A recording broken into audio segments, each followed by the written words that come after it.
It's a paradox. I love the way that David Icke explained it on Saturday, that we are infinite love, infinite consciousness, temporarily experiencing what it's like to be here with our feet on the ground, trying to figure it all out. And what we're doing is we're playing games. We're just playing games. And that doesn't mean there's anything trivial about it, but what else is a spiritual, playful being going to do in all of eternity, apart from to play games? It's a good way to learn. This is all a big training course. And so there's a paradox, because just like children playing in the playground at school, it feels important when somebody's chasing each other, when they're, I don't know, they're playing some game and somebody's trying to chase someone, trying to catch them, and they're trying to get away, and they're trying to figure out all this kind of stuff. Or just like being in a movie, it's just another kind of game. And it feels important, but the paradox is that it's not. So I'm enjoying pretending that this is important, but it's not, because I know who I am. That gives us our ground of security. If they kill me, I don't care, I'll just come back, it doesn't matter at all. I like the line in Star Wars where Obi-Wan Kenobi says to Darth Vader, if you kill me, I'll be more powerful than you can ever imagine. And so this is why it's very important not to fall into the trap which we are intended to fall into, of believing this illusion that we are small, mortal, powerless, temporarily animated hunks of meat, that when it's all over, then that's the end. And in the meantime, we've got to fight for survival and worry about how we're going to feed ourselves and clothe ourselves and keep warm and all the stuff that's at the bottom level of Maslow's triangle. You know, the real truth is somewhere else, and this is why, just as David Icke has been saying in every presentation he's been giving this year, this is why he starts with the fundamental reality that who we are is the biggest secret. Universities destroy knowledge, and religions destroy spirituality. This is where we're at here. So we're not talking about believing anything. You have to get above all of that. And when you're above all of that, looking down at the whole thing, having taken off into the clouds, and this is the what, for lack of any better word, we can call the spiritual realm. Not the astral realm, where you're talking about ghosts and ghoulies and interdimensional beings who are playing games, just as we play games down here. You just can't see them. It's just the same. They're just non-physical in our terms. But when you get above all that, then you look down at the whole thing, and all you're looking at a virtual reality game. And that's why it doesn't matter. But when you and I are playing a virtual reality game on our computer, if we do that, or going to see the 2012 movie, we'll be feeling this in our body, viscerally. It feels important. It feels it's like we want to win, or we want somebody else to win if we're watching the game. But it's just a game. Everything's a game. And so I'm enjoying the game. And what gives, this is like a personal statement, what gives me, what it feels like gives my strength in the game, which is the knowledge of who I am. Because that's home base. That's where you go back to. That's where you return to after the movie is over. And then you talk about it and you think about it and you think, hey, that was fun, I'll go back and do that one again next week. This is why fighting doesn't work, because fighting continues the game. We've been fighting for millions, billions, trillions, possibly quadrillions of years. And all that does, it just prolongs the game. And so this is a variant of what Einstein said, that a problem can't be solved by the level of consciousness which produced the problem in the first place. You've got to rise above that. And this is why, and the application of that in this situation is you can't solve this problem on planet Earth by being a human being, just being a human being, because that's the level of consciousness which has created the problem. You can only resolve this problem from a spiritual standpoint. Love is universal. And that capacity that we all have as spiritual beings must never be forgotten. And David Icke said it in his own way. He's looking at the Illuminati, he's looking at the reptilians, he's looking at the child eater, he's looking at the torturers, he's looking at the warmonger, and he's saying, I feel sorry for them. They've lost their way. They're spiritual beings who've forgotten who they are. They're playing a game and they're still stuck in it. At a different level, they've got all kinds of abilities, they've got billions of dollars, they've got psychic abilities, they're helped by nasty ETs, but they don't know who they really are. They can't get out of their trap either, because they've been doing it for billions of years also. This whole thing has been rolling on forever, almost.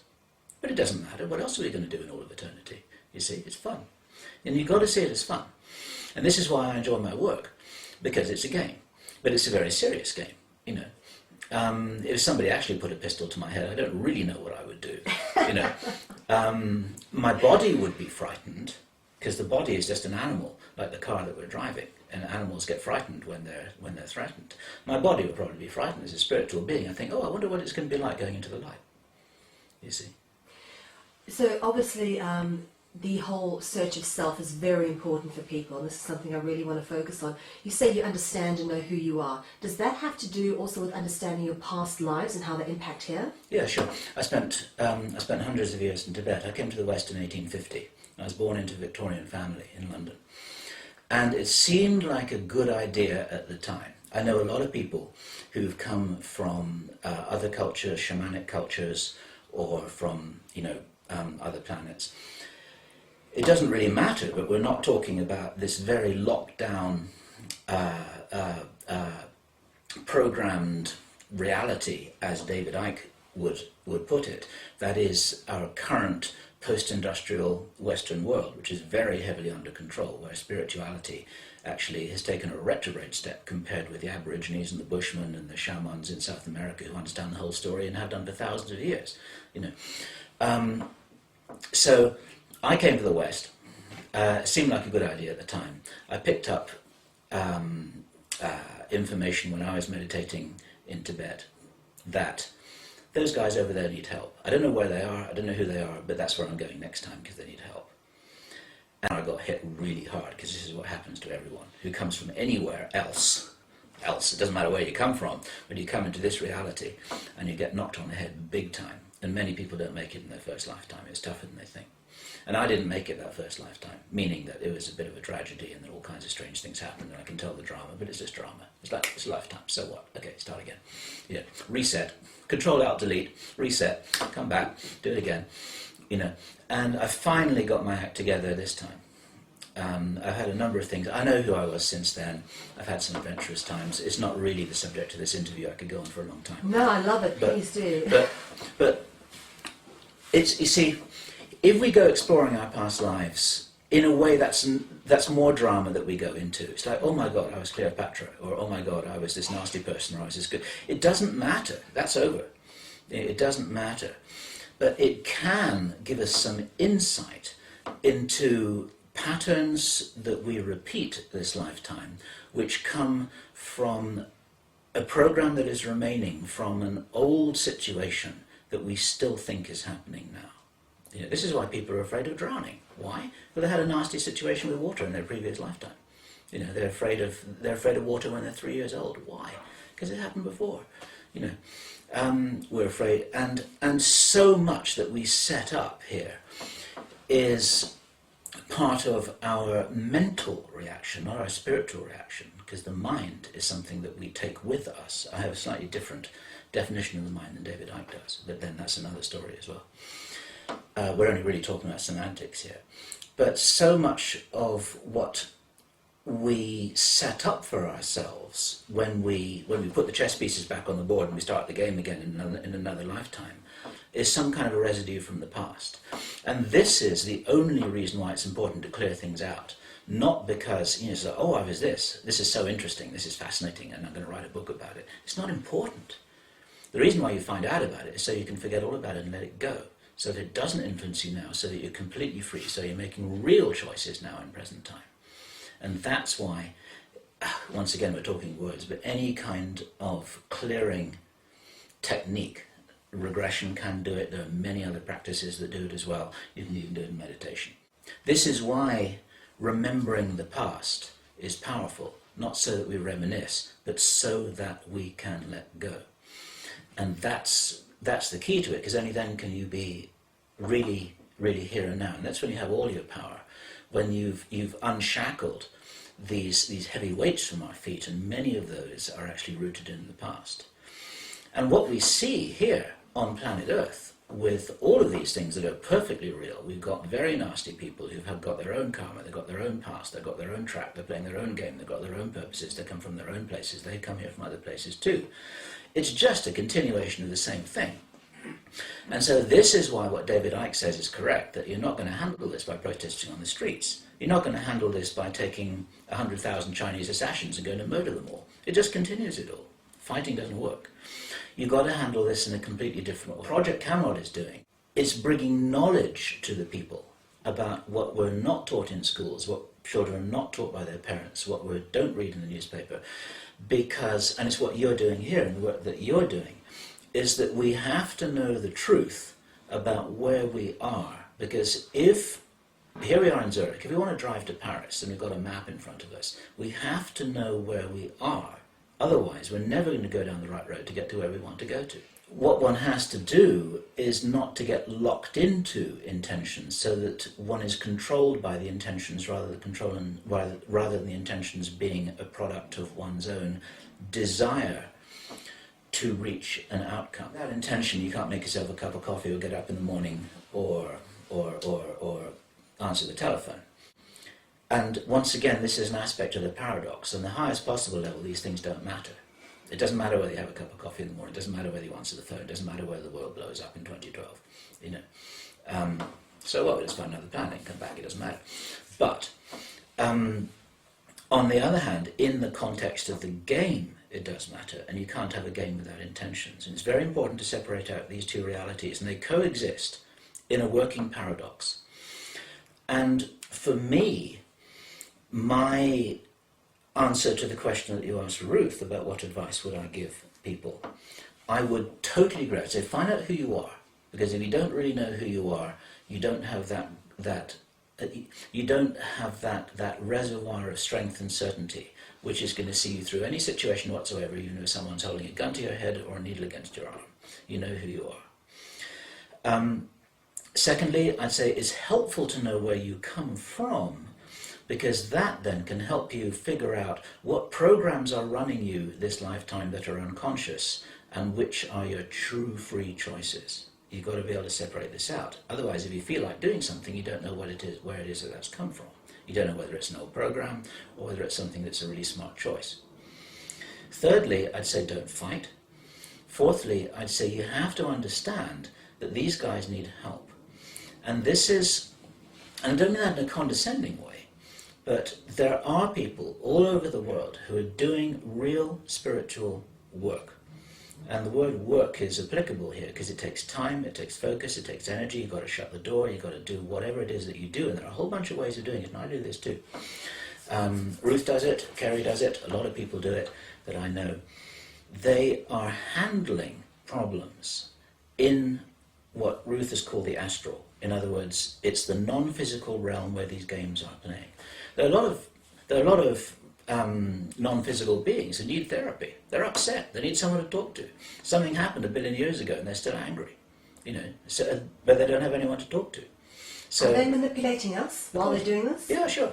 They're just taking out their anger, like a kid on the street who's had a bad childhood, and then they go around wrecking the place. That kid probably needs help. He doesn't need prison. He needs someone to talk to. He needs a friend. He needs somebody to say, you know what? You are a wonderful being. You've had a hell of an experience. Tell me about it. What happened back then? Did your father abuse you? Did your big brother beat you up? Were you, what happened to you that's made you so angry? He might just start to get to the bottom of that because that's his past. Now, one can communicate with these non-physical beings just as you can communicate with a kid in the street. If you can get them to talk to you, they've got problems. They're screwed up. They're angry, they're upset, they've had stuff done to them, you've got a cycle of abuse that happens just on a physical level, where you've got somebody who is abused by their parents then becomes the abuser of their own children. They pass it on. The reason why they pass it on is because they go into the identity of the winning game. They go into the identity of the winner in the game. It's like, I lost that game, so I've got to adopt the winning strategy. What's the winning strategy? I become the abuser, then I win.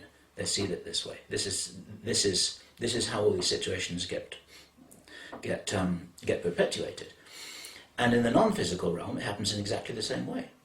You have to communicate with these beings telepathically. There are ways to do it. You can use biofeedback machines, or you can do it in meditation. You can handle these guys. And I know people who are doing a lot of work with this. And what's really important is that every significant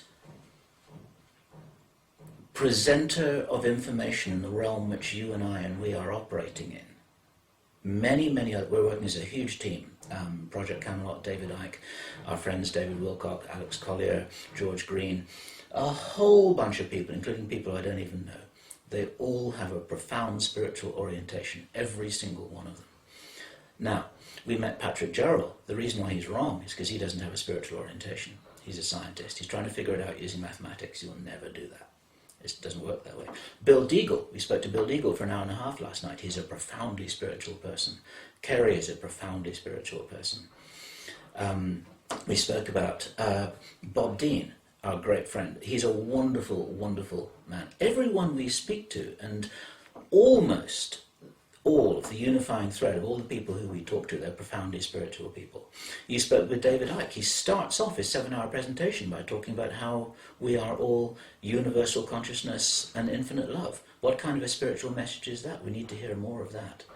And so everyone who is really working hard as educators to I don't know what words to use here, to wake people up, but to remind people of what they already know. You see, the word remind and remember, they're important words, because you can't be reminded of something that you don't already know. You can't recognize something that you don't already know. That's what the word comes from, to recognize it, to re-know it. This is why when people read books like Ruth's book, or like many, many other books, some people have different reference points, like the Law of One. They will read a page and then they go, ah, now I understand. But it's not new information, it's old information that they're recalling. You see, we're not, in my personal opinion, we are not evolving, we're recovering. I think this is a profound misapprehension in much spiritual teaching, that we are somehow evolving from amoeba into some spiritual being. No. We were all gods. We started off as gods. We're all in a fallen state, you see. We're all godlike beings who've forgotten who we are. And so we're getting it back again. We're recovering. We're clawing ourselves back out of the mud hole, washing ourselves down, getting all the stuff off us, and remembering who we were. So it's a recovery process. It's not an evolution at all. An evolution is to discredit who we really were, because we started as gods, you see. There's a fundamental orientation that is missing, in my opinion. Everyone has their own touchstone, their own seed crystal, which is going to start that process of reawakening themselves. There's no right answer. Your right answer might be an inappropriate answer, or not such a workable answer for somebody else. And one of the important things about, you see, we all have to find our own answers. And once again, referencing what David Icke was saying a couple of days ago, this is why I will never want to work against someone else's intuition. If your intuition is pulling you to read the Law of One, and if you're getting good value from that, I'm saying whatever you're doing that's working, you keep on doing it. If someone else says to me, well, I picked up the Law of One and I couldn't understand a word of it, I say, okay, it's not the right book, go find something else, you know. And that's a variant of something else that I wanted to say, because a lot of people write to us or come up to me and talk to me saying, what should I do? Where should I go? What's a safe place to be? What action should I take? And you have to be a mirror and reflect it back. You have to say, what you are here to do is probably different, or maybe different, from what I'm here to do. Don't try and copy me. Be yourself. And the reason why you need to find out more about who you are, rediscover your strength, look at your past, meditate, do whatever processes or techniques are appropriate for you to remember, why are you here? Because you're here to do a job, and this is what you refer to as, in the Law of One, as being a wanderer. There are many, many terms for this. Dolores Cannon did a wonderful coast-to-coast show about 3 or 4 weeks ago when she referred to these people as volunteers. It's a very simple word. We're volunteers from all over the universe, different dimensions, different planets, maybe different cultures even on planet Earth. It's like, okay, I'm going to try and help this movement here because these guys need help. And some people say, well, where should I go? Should I go to Australia? Should I go to Canada? What's a safe place to be? Should I go to Peru? Should I go to, and it's like, well, where I should go might be different from where you should go. Because maybe one of the reasons why you should go there is because you've got to meet someone or you've got to do a job. You don't know what your life plan is. And everyone's got a life plan. You think you came here without a plan? You've got a plan. Everyone's got a plan. Everyone watching this video has got a plan. It's smart to know what your plan is. If you don't know what your plan is, it's only because you haven't remembered it. And a way to figure out what your plan is it's not really a question of saying, oh, I remember. You will recognize it when it comes to you. And one of the indicators of what your plan is because it gives you energy. You start thinking about it, and it's like, wow, I really want to do this. It gives you energy to think about it. And you see, work, the word work is a relatively modern word. And what it really means is something that you don't want to do. Animals don't work.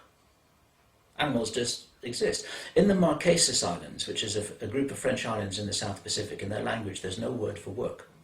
They catch a fish, they light a fire, they build a hut, they shelter from the rain, they go hunting, they sing a song. They don't work. Why are we working? We're working because someone has got an idea of how we should structure this. We don't work, we live. And for me, I'm at my happiest often. I'm not even going to use the word work in this sentence. I'm at my happiest when I'm at my most active. And the definition of happiness, which I use for myself, is not like, now I'm on a cloud and I'm happy and I'm sitting with a metaphorical gin and tonic watching the sunset. That's boring for me personally. Happiness for me is a direction, it's a dynamic process. It's being on target towards something that you want to do, you want to accomplish. It's not a fixed intention like, right, I'm going to kill somebody now and I'm going to do this and I'm locked into this idea. But it's a purpose, and we all came here with a purpose. And when we're on that purpose line, then it no longer feels like work, it feels like a joy. And so, sure, our bodies get tired. We talked to David Icke yesterday and he was absolutely exhausted. But he was also joyful in the job that he does, because he's somebody who's been woken up to doing what it was that he came here to do. And what you and I can do, and what I think is happening in this movement that we call the ground crew, is that people are on the way to realizing something that they want to do. In the ground crew meeting here in Zurich that we'll be having in a week's time, it's not about organizing people. It's about inspiring people to say, okay, I'm not going to tell you what to do, but what do you want to do? And if you want to organize a food co-op, then who else wants to help this person? Who's enthusiastic? The person whose hand goes up really quickly, they're the guy who should help this person. It's not about organizing people into a kind of militant army. It's about allowing oneself to understand what it is that one is really here to do. And that process of understanding, I think, is part of the awakening process that you asked Ruth about, that there is an awakening process happening. I don't understand it, but it is happening. Everyone we speak to, everyone we meet when we're traveling, everyone we talk to who's also been traveling and who reports back from conferences that they've been to, this phenomenon is happening like a wave. And there's a wave of the expansion of consciousness. And again, I totally agree with David Icke's representation of this, that the powers that be are really, really worried about this, because otherwise they wouldn't have to lock down on us so hard. This is why they've got to microchip us or control us or prevent us from traveling or prevent us from communicating or eavesdrop on our conversations or try and put something in our bodies through a needle that's going to compromise the effectiveness of this vehicle that we're all dependent on here in this reality to move around. They have to do that. They have to do all of those things because they've got no other power. And what does that tell us about the limitation of the box that they're in? And I just love the way that David Icke characterizes that. And for me, that says, okay, I agree with him that it may get complicated, it may get really interesting, it may get more difficult. We may have all kinds of problems that we haven't encountered so far in our lives up to this point. But another story that David Icke told in his lecture, in his presentation, was how he was told by a channel 19 years ago that one of the many things that will happen as this wave of consciousness grows is that we need to organize ourselves into groups, because together we will be stronger. On a logistical, practical level, we have to we have to form communities. We need to form collectives which are able to handle things logistically, simply because here on planet Earth we're dependent on keeping our bodies alive. We need food, we need water, we need heat, we need shelter, we need protection. We don't need to have needles inside us. We don't need to have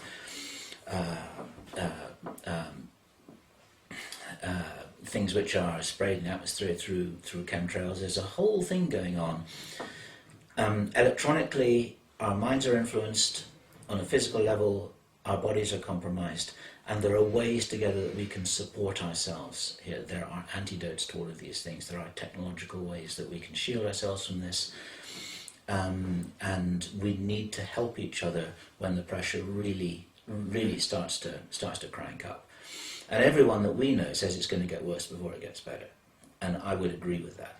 I don't know how bad it's going to be. I don't know what the timeline is going to be. I think it's going to get tricky. It's not the end of the world. It's not the end of the human race. I think it's the most amazing training course, and I think it's quite tough. And at the end of all of this, there's going to be something which we emerge into, which will be a wonderful new start for the human race. But between now and then, and I don't know how long it's going to be, I don't know whether it's 2 years or 3 years or 10 years, but after that, I think that we will have emerged from all of this, and there's going to be a fantastic recovery process. I want to be around to see that happen, because that really sounds like fun to me. Last night we were talking to Bill Deagle, who was saying that he thought the timescale might extend to 2019. He doesn't buy the 2012 stuff either. But between now and then, there may be a lot of things to handle. I must say, just going back to everybody has to find what it is they came here to do, and like I say, certain things will come to them and they go, yes, I want to do that. That's exactly what happened when I started watching Project Camelot. I'm not joking, and I've said this before to Kerry, that I lost weeks of my life. And with that, I knew what I had to do. I came to the conference that you were at, it was the 1st of August in Amsterdam. Spoke to you, like I think my husband said to you, what is it, how do you do what you do? And he had quite an emotional conversation with you. And with that, at that conference, we knew exactly what it was we had to do. I had media experience, and I thought, all right, I know that this is something that I could happily go into. I'm not going to worry about money. I'm not going to worry about how much money I'm going to make, my big house. I'm just going to go do it, because I feel that there's nothing in the world I'd rather do more. And I still feel that way, in spite of the various things that have happened to us and our information being confiscated by the powers that be, or whoever it was, at various points. I think it's very important for people to wake up and realise that we all have a part to play, and they need to figure out what it is, why they came here, and what it is they chose to do when they came here, and why aren't they doing it? Yeah. If you jump off the cliff, the angels will always catch you, but you'll never know until you jump. Yes, very true. And they have caught us. We've been very, very blessed. Absolutely. So it's got something to do with trust, it's got something to do with courage, it's got something to do with daring to believe that you can be all you can be. I mean, I don't want to sound like an American military commander here, but actually, before I entered this phase of my life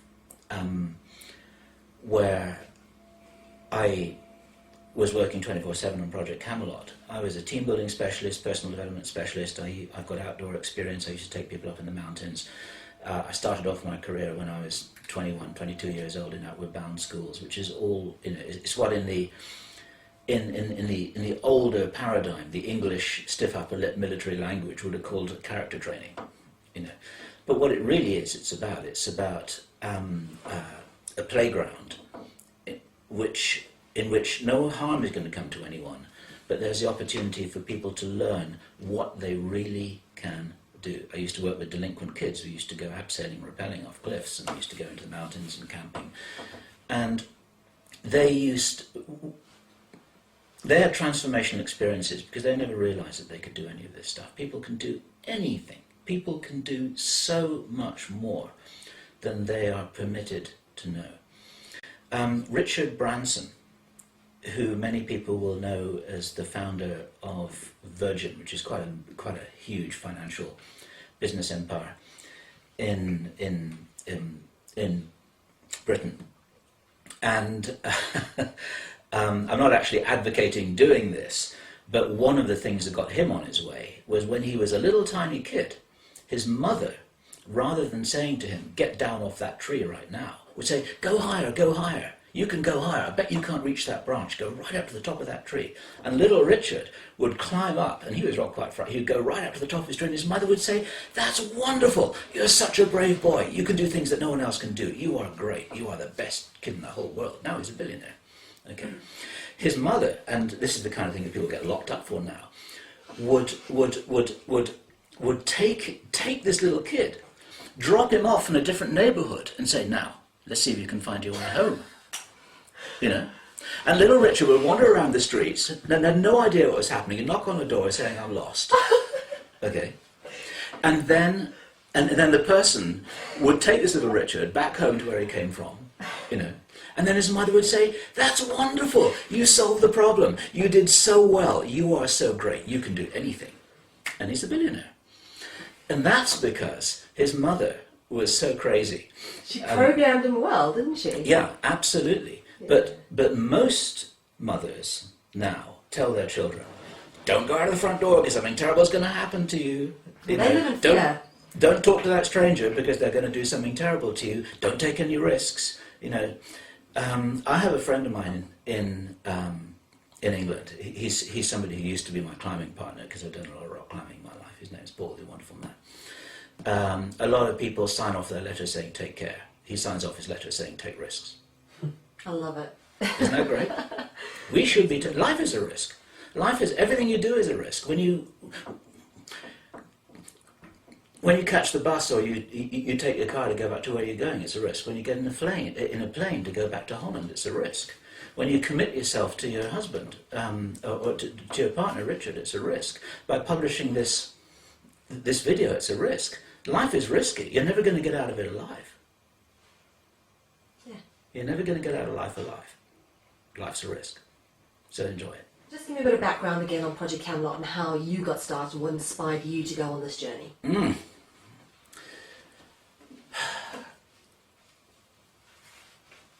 Right, I'm trying to... The reason for the pause there is I'm thinking about what level to go this into. Take it as long and as deep as you like. Using whatever language you might choose.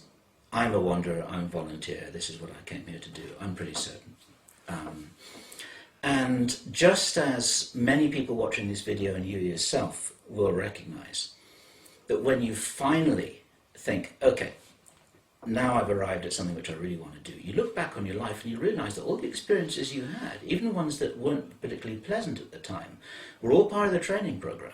Which you chose in your plans. Like, that's why I did this. That's why I did this. This is why I experienced that. This is why I spent 2 years with this terrible person. This is why I spent a year and a half in this terrible job. This is why I chose this terrible parent or whatever. Because it made me who I am today that helps me now with this resource space that I've got to do this job now. And it's all, but at the time we don't understand what's happening. We think, oh, poor me. Why am I doing this? It's all part of the plan. Now I recognise that so much of what I experienced has actually led me to this point. I spent the first 8 years of my life in Africa. I worked in the Outward Bound schools. I was a leadership and a team building trainer. My mother was a writer who coached me in writing and presentation skills. She was an author. She always used to say I should write a book. I haven't done that yet, but there's a book in here waiting to come. You bet there is. It's just a matter of time. And in my management consultancy career, I learnt how to handle executives, how to handle people in authority, how to handle meetings in large corporations, how to present it's like all of this suddenly comes into play. And so I've arrived at the point where this is just a wonderful playground where I can start to deploy all of these skills and abilities that at the time I just thought I was being a human being trying to make it all work. But this is what it was all about. Now, I had an abduction experience 20 years ago, which in itself is a very long story. And I don't understand all of that story, and many people who've had abduction and contactee experiences don't understand those stories either. And rather than feeling that, oh my God, something terrible happened to me and these guys were abusing me when they carried me out of my tent in the Himalayas at 7,000 meters in December 2001, I was abducted out of my tent. This was not a military operation. This was, I was floated over the glacier in the middle of the night when the temperature was about -40 or -50. Were you conscious when this happened? Did you see it? Yeah, I couldn't move. I was paralyzed. It's a standard abduction experience in a rather unusual place, and it's a very, very complicated story at that time, and I still don't understand the ins and outs of it. But I'm as sure as I can be that what was happening then was this was part of a setup. It was part of a setup for what I'm doing now, and what I'm doing now. It's like I don't know what they were doing, but it was probably a software upgrade. It was probably a software upgrade. Of some kind. I think that some of the abductions that take place are probably hardware or software upgrades. I can't prove it, it's just my own silly idea, but that's how I have resolved that situation temporarily for myself.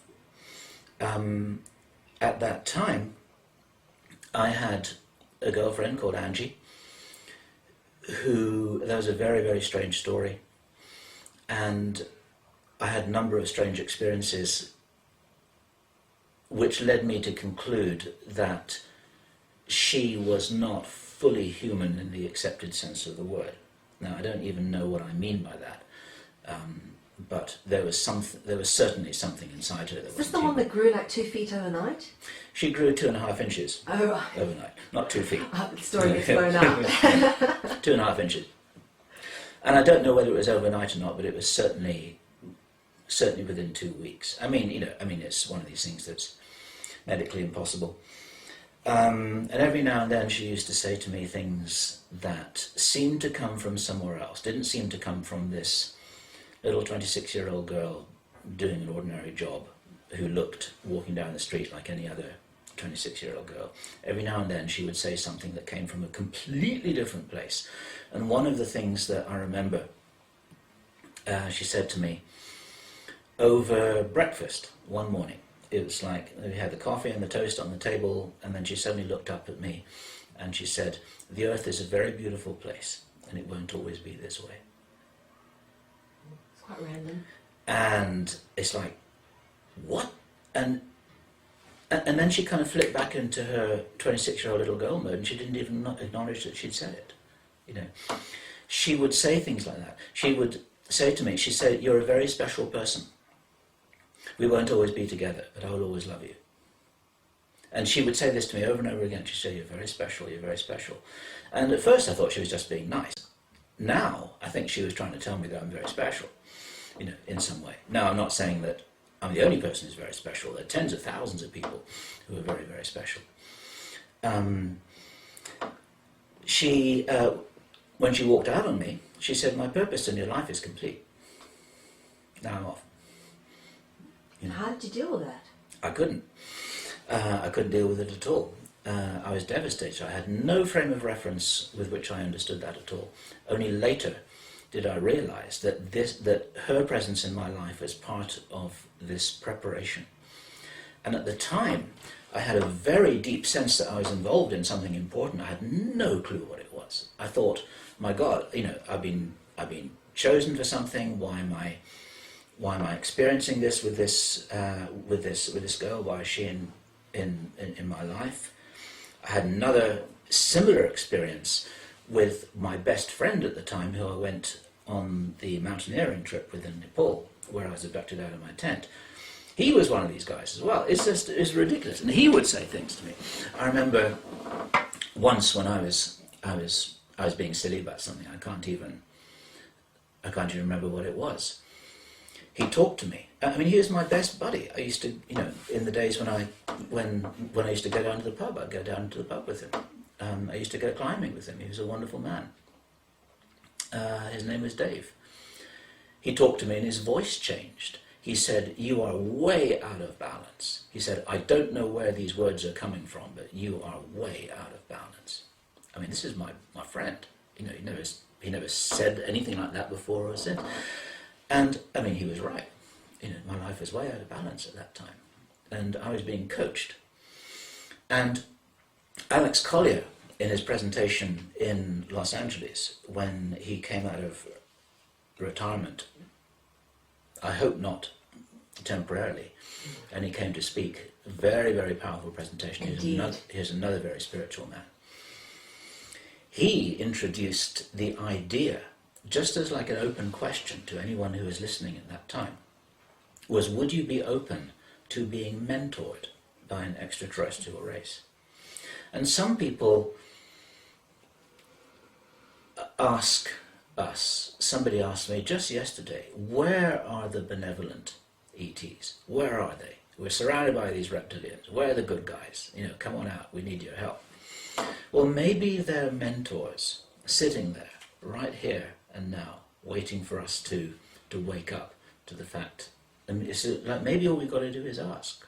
And we're not asking from the point of view of, you know, I'm so small, I'm a pathetic human, I can't understand things. It's like, okay, we've got an agreement. I recognize that I'm open to learning. I would like to wake up in the morning with a very clear sense of something which I'm confused about. It's not like an intention, but it's just like, this is where I want to get. Now, some people talk about asking their higher self the same question, and that's another very, very viable technique. Ruth and I talk about this all the time. We say, okay, what does our higher self say? Our higher self can often come up with some very good information. But we're also able to ask our friends. And we have a mutual friend. Maybe we can't mention his name without permission, but he refers to his guides all the time. It was his guides who suggested to him very strongly that they should look in the engine of your vehicle after it had been interfered with. And lo and behold, he was right. Where did that information come from? You know, somebody's watching there, somebody's looking at the whole thing. They're going, hey, we can tell you something if you're willing to open up and listen to us.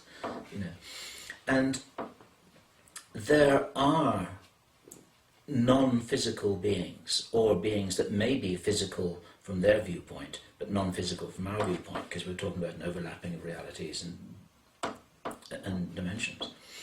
I saw a being in my bedroom 20 years ago when all this stuff was happening with Angie. It appeared like a kind of hologram. It was kind of phasing in and out of reality. It was real. It was very real. Now, I'm sure for him he was solid, but he was sort of,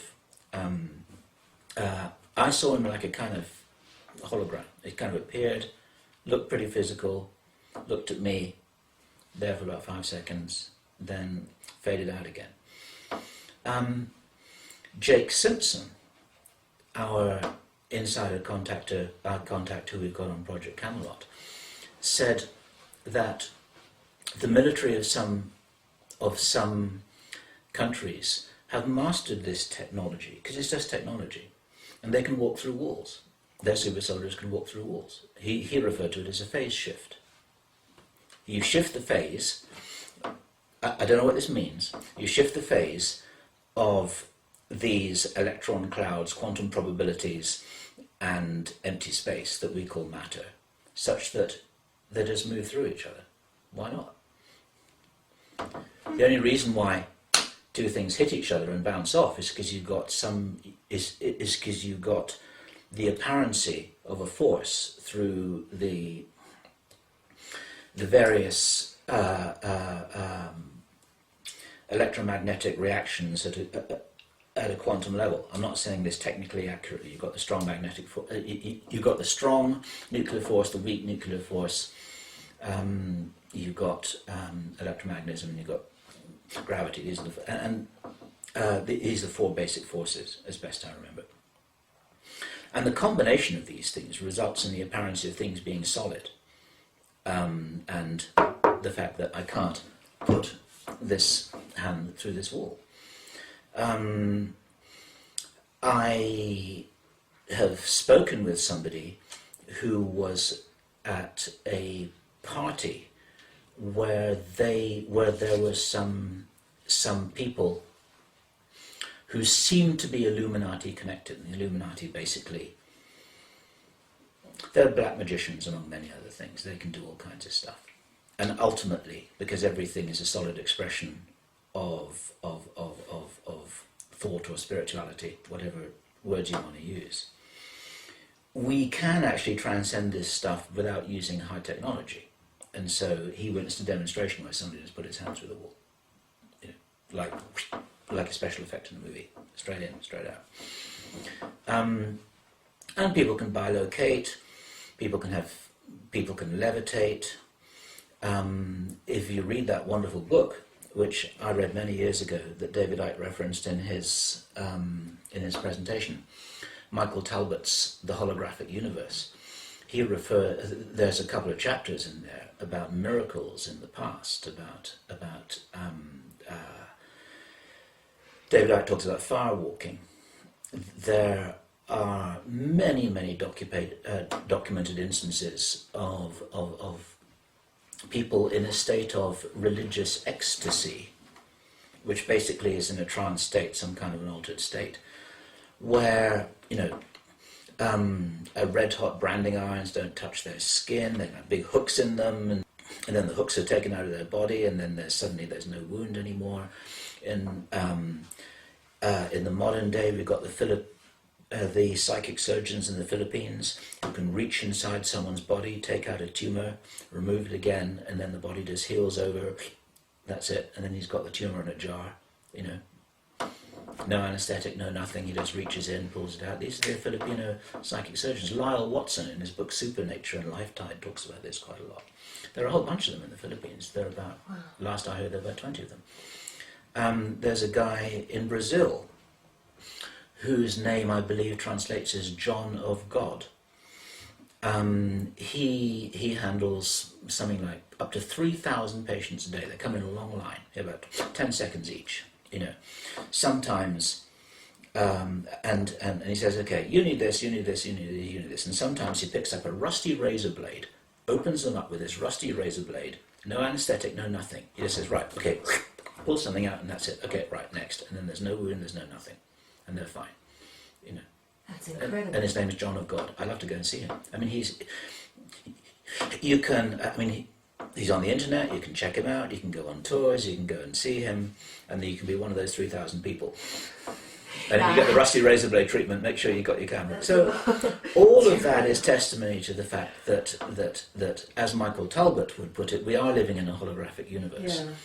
And we got into talking about this because I was talking about my friend who told me about the party that he went to with these strange Illuminati characters where he put his hands through the wall. And before that, we were talking about this being that was in my room who materialized. And before that, we were talking about seeking help from our etheric friends who are also in this non-physical world. But all of this, if you see it all as a Star Trek holodeck, where you've got all of these different things, and whatever you see depends on what as David Icke would say it again, what radio station you're tuning into. All of these are metaphors. You have to kind of grok this, you know, these concepts. You realize that there's so much room for anything to happen in life that you want to. Miracles become possible. There is no such thing as coincidence. One can plan one's own life. You can meet who you need to meet. And if you want to apply this on a physical level, you can step in a jump room and you can end up on Mars because it's just another application of practical magic. There's nothing really going on anyway. It's just a dream. Why don't you make a lucid dream and then you can do anything you want to? Some people do that. The Tibetan mystics, and I spent hundreds of years hanging out with them, and I used to be one, I think, at some point, had these sorts of abilities. They can do all kinds of stuff over there. You know, it's never really been exported into the Western world. In the West, we're very technologically dependent. We exist in a very, very controlled way. We're lied to ever since we're lied to, controlled, manipulated from the moment that we're born. And we think that we're the most advanced race on Earth. And actually, you know, we're really the most primitive. And this is where I have my difference, and this is a leap here. I love the way that Richard Dolan, in his presentation at the Los Angeles Camelot Conference and in other presentations he's made, he argues the point very, very cogently that just because a civilization is technologically advanced, it doesn't mean that it knows what's going on. It doesn't mean it's spiritually advanced. It doesn't mean that it's going to have grown beyond the point of being benevolent. And he uses this wonderful example that just supposing we now had a time machine and we could go back just 1,000 years and talk to some of the people in the year 1000 AD. And you could bring your camera with you, you could bring your laptop with you, you could maybe bring your car with you, you could bring your cell phone with you. And they would see all of this incredible technology that to them would be like magic. And they would say, you are such advanced beings. You must have solved every problem in wherever it is that you come from. You must all be benevolent. You must all be like angels. You must have handled the problems of war, poverty and disease. Because look at this technology that you've got. The logic doesn't work. The logic doesn't work. Just because you've got fancy toys that do things that you seem like magic, it doesn't mean that we're working at an advanced level of spiritual ability. It just means you've got fancy toys. And some of the ETs are like that. And that's what's wrong with this hypothesis that says that just because they're flying about there using things that don't seem to be rocket ships and seem to have access to other dimensions and they can do fancy stuff with all of their toys, it doesn't mean that they're advanced beings spiritually, doesn't mean that they're benevolent, doesn't mean that they're friendly, doesn't mean that they don't have their own problems. It just means that they're beings operating in this universe, playing games like we all are. They have their own karma, they have their own past, they have their own agendas, they have their own purposes. They may be doing things with us, to us, that we can't even imagine. And it's very, very dangerous to make the assumption that they're all wise and all benevolent. They may not be. I just wanted to slip that in because it's so important, given that we're talking about technology. Absolutely. Well, on that vein, I want to get on to talking about sort of extraterrestrial beings either on and off Earth. What is actually going on? Who is running this planet, and when are they going to come out and let us know they're here? There's a couple of simple questions for you. Yeah. I don't know. There seems to be a move towards something. Let's just build this up slowly. Larry King, on his show Larry King Live, has had more people on his interview show talking about UFOs and extraterrestrials this year than he has ever had before. Why? Interesting. Last year, the Vatican, the head Vatican astronomer, whose name I can't remember, made a public statement. This is my paraphrase, saying that if extraterrestrials exist, we must remember that they are all our brothers and sisters under God. It's like that came right out of the blue. Where did that come from, and why did he say that? Last week, approximately, if I remember rightly, the same guy held a 5-day conference. I believe it was in Australia. I may be wrong. I need to check all these details. All about the possibility of the reality of extraterrestrial life. Another interesting thing that's happened is that NASA have announced that there's water on the moon as a result of the L-Cross spaceboat crashing into the moon experiment that they did. Richard Hoagland, who we know, and he's an interesting guy with interesting theories. He's no fool. We like him. He's a smart guy. He makes a lot of interesting contributions to these debates. He predicted on Coast to Coast that the next step in this chess game was that they would announce that there's water on the moon. Because that's one of the things that it's like introducing these ideas, like, oh, there's water on the moon. Okay, now most people realize that where there's water there could be life. Next thing they'll find something else, probably. So it's coming. Clay and Sean Pickering, who are two New York-based researchers. And what they told us isn't new to the extent that it has not been reported before. Michael Salla has reported this story. It's been reported on the Open Minds Forum. It created a little bit of a stir about 18 months ago when they reported that they'd been contacted by a US Navy source who disclosed the reality of meetings in the United Nations. One meeting in the United Nations behind closed doors that was disguised as something else, but was really a meeting about preparing internationally for the disclosure of the extraterrestrial reality. And after that it went to a number of other venues in various places. Based upon the principle that if there is to be disclosure to the world's population, the Americans have got to be in agreement with the Russians and the Chinese and the Germans and the French and the Brits and the South Africans and the Australians and everyone else about how they're going to play this story out. Because when you're South African, if the American president makes a statement, then the next thing that will happen is that the South African president will be asked the same question by the South African press saying, what do you know about this? He's got to give the same answer.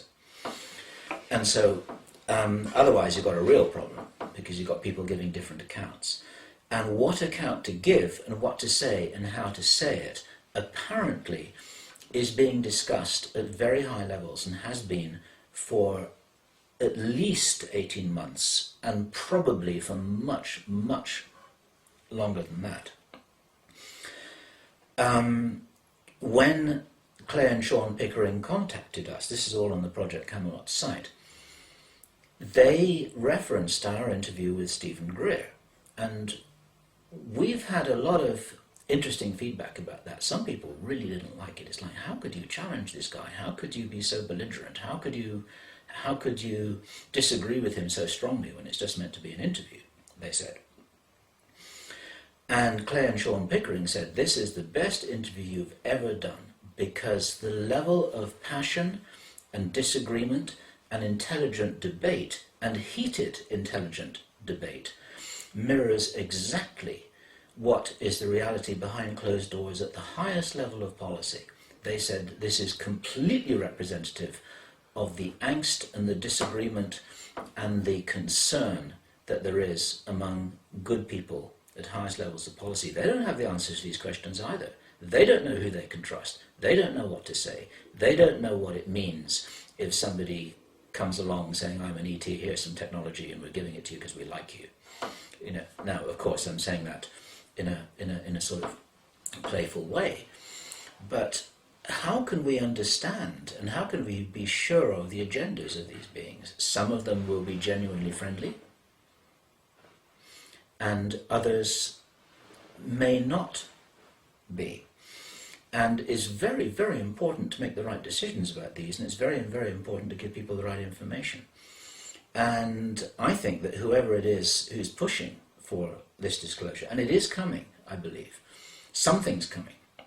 We don't know when, and we don't know what, and we don't know how much truth it's going to contain. Pete Peterson, when we spoke to him in the end of June of this year, told us that he had been told by his own source. Now, let me back up a little bit here, because this has become an internet rumour that's kind of gone wild. And I'll just repeat again exactly what he said.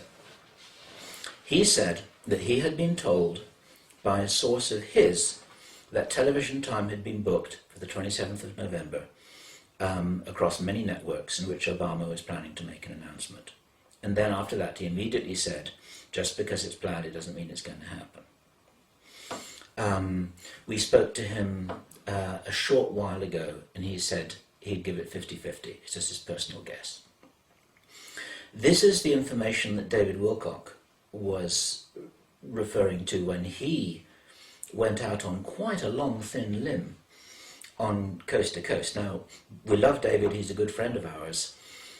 He may know things that we don't know, but based upon what we were all told by Pete Peterson at the same time, I would not have said something quite so strongly as David did. The problem is with making a prediction like that, is that like Blossom Goodchild last year, you get to look a little bit silly if you're wrong. So I want to present this with every caveat I can think of, that who knows whether it's going to happen the 27th of November. It looks like, you know, if they were going to make a run up to this, they should be saying a little bit more than just they found water on the moon. It sounds like there are several other intermediate steps before they say something. Claire and Sean Pickering tells us that the heated debates behind closed doors are still going on, and they're not close to being resolved yet. My personal feeling, and I do want to say this on record, is that we're not going to hear anything on November 27th. I'd love to be wrong, but I think it's too early. I think that may have been hopeful. It may well have been booked, but who knows what other provisional bookings they've made for the coming months. We just don't have that information. Pete Peterson doesn't know either. He's just reporting what he was told. And it's coming. We don't know when. We don't know what we're being told. And some people in the disclosure movement think, right, our long battle for 30, 40, 50 years is going to be, ever since Roswell, is going to be over as soon as the president or whoever it is makes his announcement to the White House press corps. And I would say, well, actually that's where it might just begin, because we don't know what they're going to say. We don't know how some of those questions are going to be fielded. We don't know what happens after that. And there may be a whole new game on in terms of, oh my God, they've told us this and we know that that's not true. But now everyone in the world is believing it comes from the president's mouth, so now we're into a new level of problem to deal with in terms of what's true, what's not true, what's being reported, what do people believe, how is this making people react, and why are they doing all this. You have to see this whole thing as a chess game, and a chess game can be played out in many different ways. It could be a distraction to give people something to get fascinated with for several months while this all comes out, while meanwhile they're doing their microchipping quietly on the other. I mean, it would be a wonderful way to take the heat off the swine flu debate by suddenly announcing that ETs are real. You know, all of a sudden this thing about whether or not children should get vaccinated starts to feel not very interesting. It's much more interesting and sexy to talk about this other stuff. They could be doing it that way. There are so many things happening at once at the moment. The 2012 movie was released just a few days ago. I haven't seen it yet. I'm told it's not very good, but it's very spectacular. But they've released that for a reason. And there is definitely a plan to drive us into fear, because fear makes us easier to control. And one has to think the way that they think. These people are very clever. Everything that happens is for a reason. And there may be a whole bunch of misdirects going on that are causing us to feel and think and worry about and maybe react against this thing over here, and something very quietly is happening over there. And we need to be smart enough to try and anticipate what these games are. And once again, I use the word game advisedly, because we have to see it. We have to see it that way. When our interview with Deagle, the one that we did last night, is published, and I hope to do that this afternoon because it's very, very important stuff, he presents a different scenario for what we might be experiencing, not just up to 2012, but up to maybe as late as 2019. He doesn't think that at all that things are suddenly going to go pear-shaped in December 2012. He's as sure as he can. He's a very smart man, is Deagle. He's sure that Patrick Jarrett and Cliff Howard got this all wrong. He says that there is likely to be some very intense solar activity that's going to result in physical effects on this planet, and that there will be a crustal displacement. It's a very interesting theory, this. Not a pole shift, but the Earth's crust is like the skin that's formed on hot milk. It sort of looks like it's solid, but actually it can move around. It doesn't break up, but it can break up, and it kind of floats about on this viscous surface, which actually is the hot magma underneath the crust. And he says that his calculations and insider sources indicate that over a period of time, what is likely to happen is that there will be a gradual crustal displacement that will happen at about walking pace, that will happen over a period of several months. Geologically, that's very, very fast, but it doesn't make for a good disaster movie, because the continents will start to rearrange themselves at the rate of about 2 kilometers an hour, just underneath half walking pace, something like that. But after 3 months, everything's going to be in a slightly different place, and then the weather's going to change, and then the ice caps are going to melt, and then the sea level's going to rearrange itself. And he says that Japan is probably going to disappear, and all kinds of things that are pretty heavy duty, but the world's not going to end.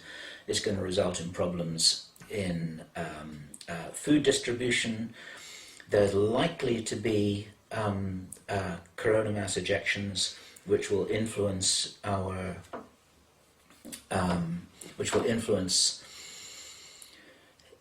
and affect anything that operates electromagnetically. We've had insider information ourselves at Camelot. We heard back in April from the wife of an electrical engineer who had suddenly been briefed that he had about 3 or 4 years to handle the problem of every transformer in the British national grid burning out. We corresponded with the wife of this guy for, there were several emails over a 3 or 4 day period because this guy was away. And she said, look, I can't answer your question because I'm not a scientist, and I'll put them to him as soon as he returned home. Then we heard nothing else at all.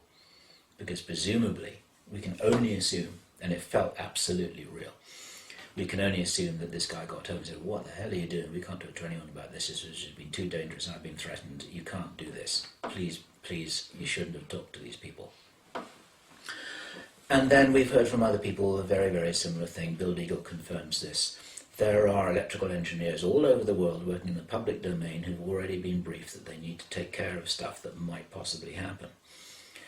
And the population reduction plans, and this is such a big subject, it's very hard to go at it in a linear way. The population reduction plans are basically, see the obvious question is, look, if you're going to have significant earth changes and a breakdown in the infrastructure and a breakdown in food production and all of this, which are going to be life-threatening or life-ending for a lot of people. Why are they worried about reducing the world's population at the same time through artificial means as they are? And Deagle's response to this basically is that it's a matter of timing. They're trying to anticipate when these things will happen. They need to have the world's population reduced by the time that these things really kick in, because otherwise their own survival may be threatened by too many people running around doing unpredictable things. But before that, they don't want to wipe people out too quickly, which is one of the reasons why they may not have done it until now, because they want to keep up the manufacturing base, which they're dependent on, because the gadgets which they use to keep them alive in their underground bases, somebody's making these things. They're not making them in their own factories. You and I are making these things, metaphorically speaking. So the people in the factories all over the world need to be able to keep up their production. And so it's a matter of keeping things going for as long as possible, and then, just before the music stops, metaphorically speaking, then they're going to say, okay, you guys are not needed anymore. Now we start to reduce the world's population, and then the earth changes start, and then they go all underground, and then they've got their plan B, which is the bases on the moon and Mars. Now, all of this, Deagle says, may only start to pan out as late as 2019. He doesn't buy the 2012 thing at all, and I don't either.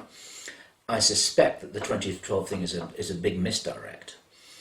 And the very fact that we've got this Roland Emmerich movie coming out confirms to me that it's more likely to be a misdirect. It's like, right, if he's saying this, then something else is going to be happening.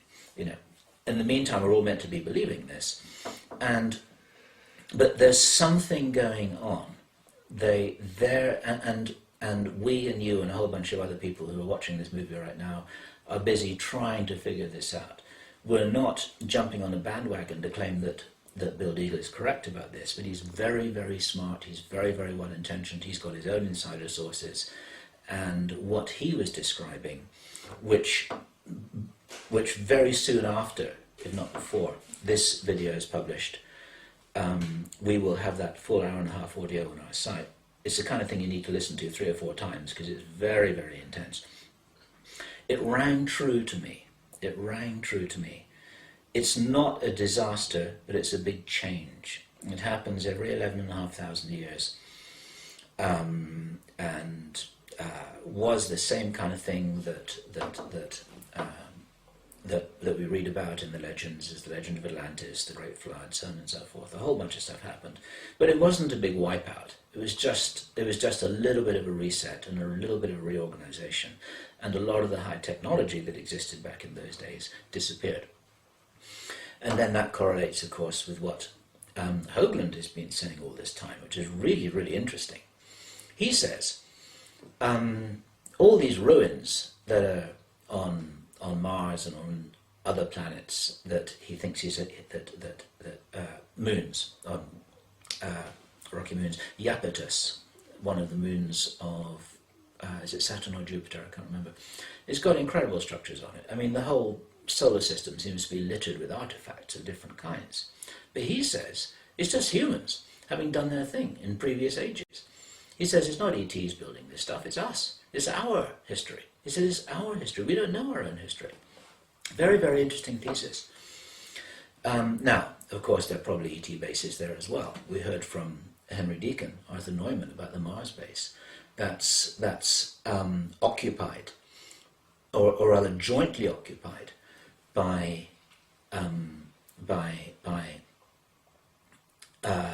human military, or human military intelligence, whatever you want to call them. But there are other ETs there as well. There's life and people, people everywhere. But a lot of the stuff out there, Hoagland claims, actually is us from previous ages. We've been out there and we've left our ruins behind. I don't know whether it's true or not. It's a fascinating thesis, and Deagle is not, let me put this right, Deagle is not in disagreement about this. We do want to point people towards Bill Deagle's work. And a lot of people say that he's a fearmonger. And a lot of people say that David Icke is a fearmonger. And actually, I introduced David on Saturday by saying that he's one of the most positive, optimistic, courageous people that you could ever think of. And he says that the idea that this might all have a bad ending never really occurs to him. And Deagle is exactly the same. But he's not saying, and David Icke isn't saying, that we're not going to have a tough time.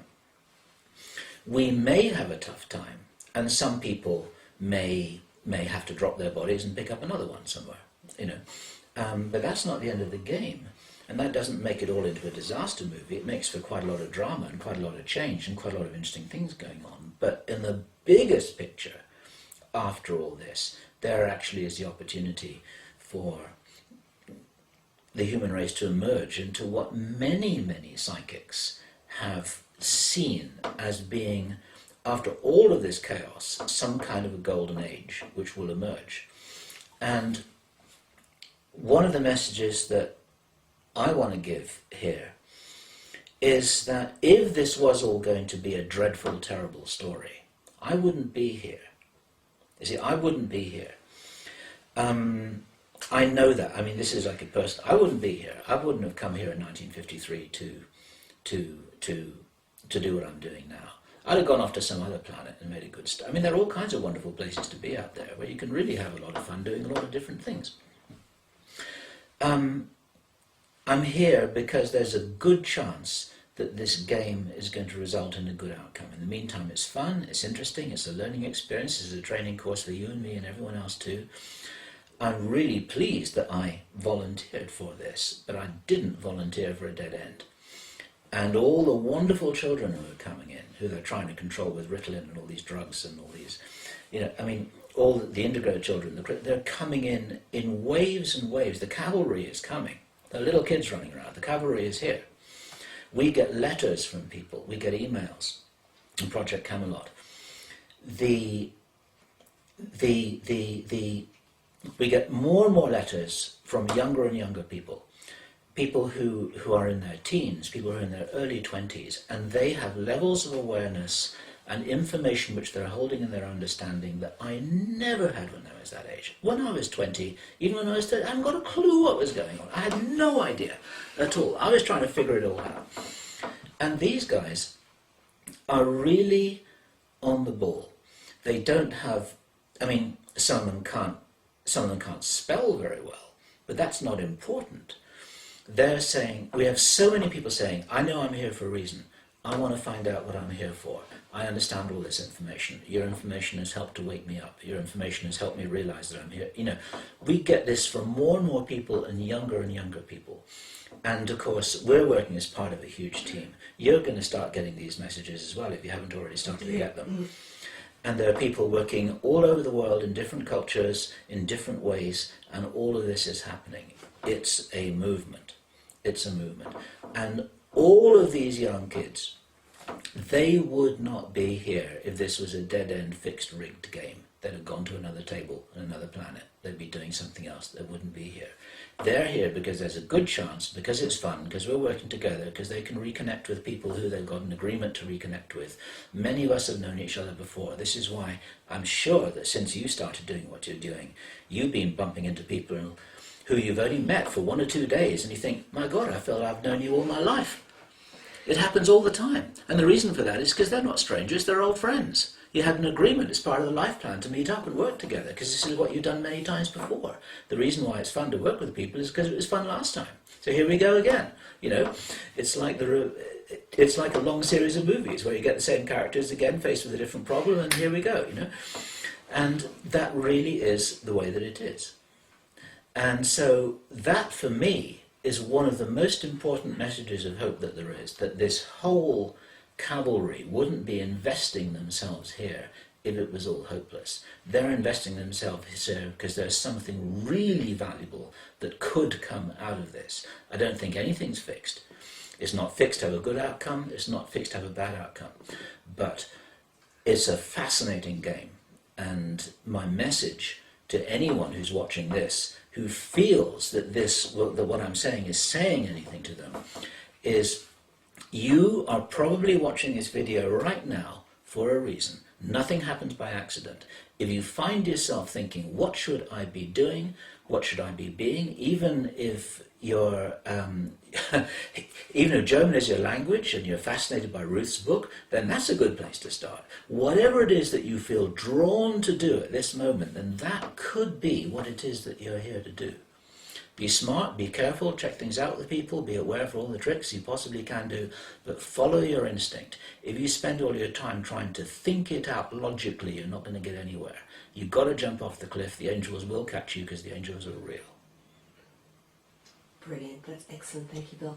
I just want to go back to the question of, please tell us about who's actually running this planet. Is it the reptilians? I forgot. What's going on? Okay, here we go. Who's running the planet?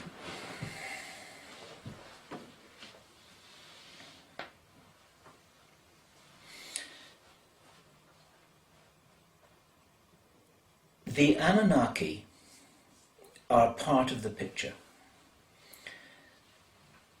The Anunnaki are an interesting bunch of people, and there's a lot which I don't know about them.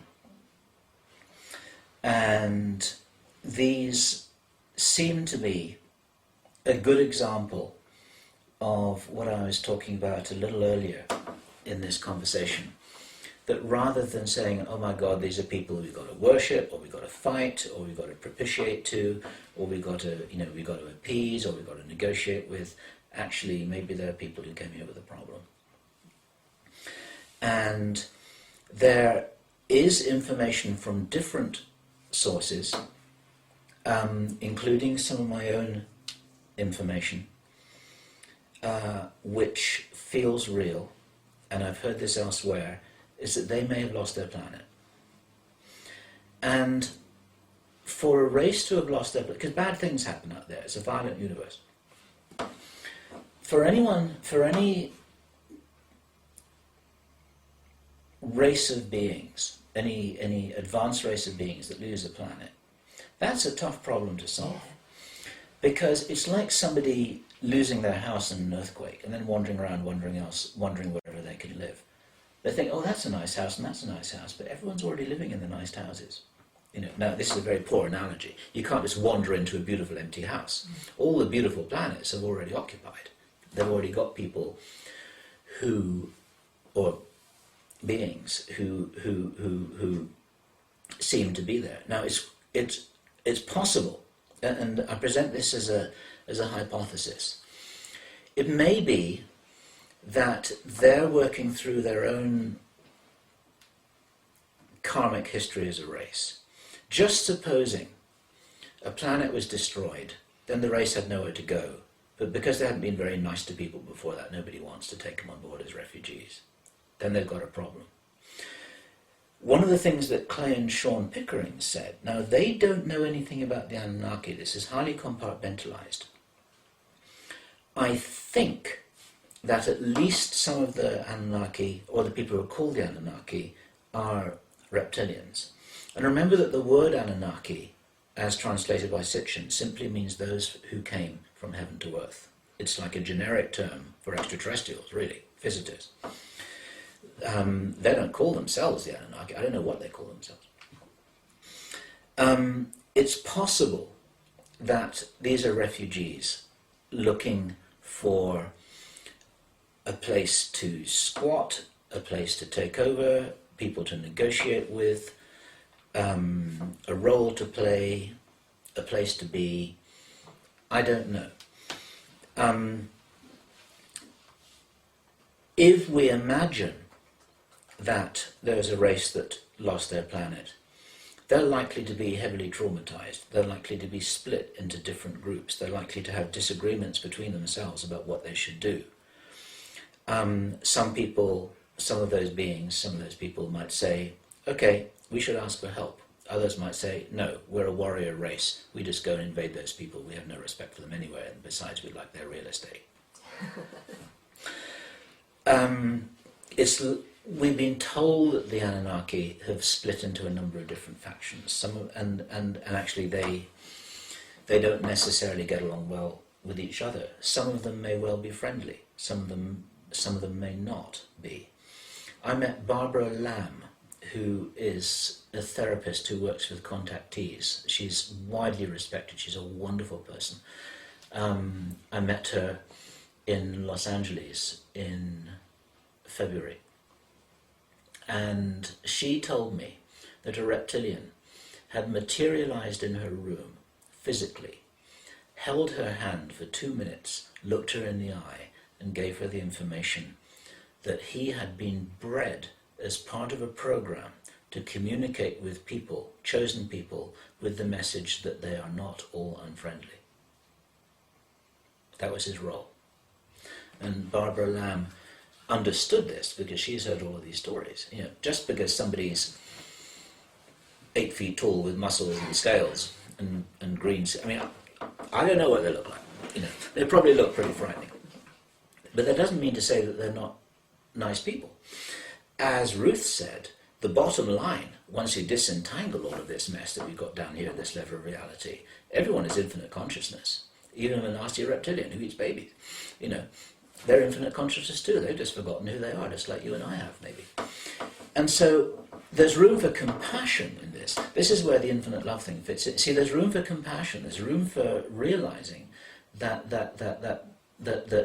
these guys might have a big problem. But most people who do something that is antisocial or violent or nasty, they're just trying to solve a problem. If somebody holds you up at knife point down a dark alley and steals your wallet, they're just trying to solve a problem. If somebody bombs another country, they're just trying to solve a problem. If somebody takes over a planet, they're just trying to solve a problem.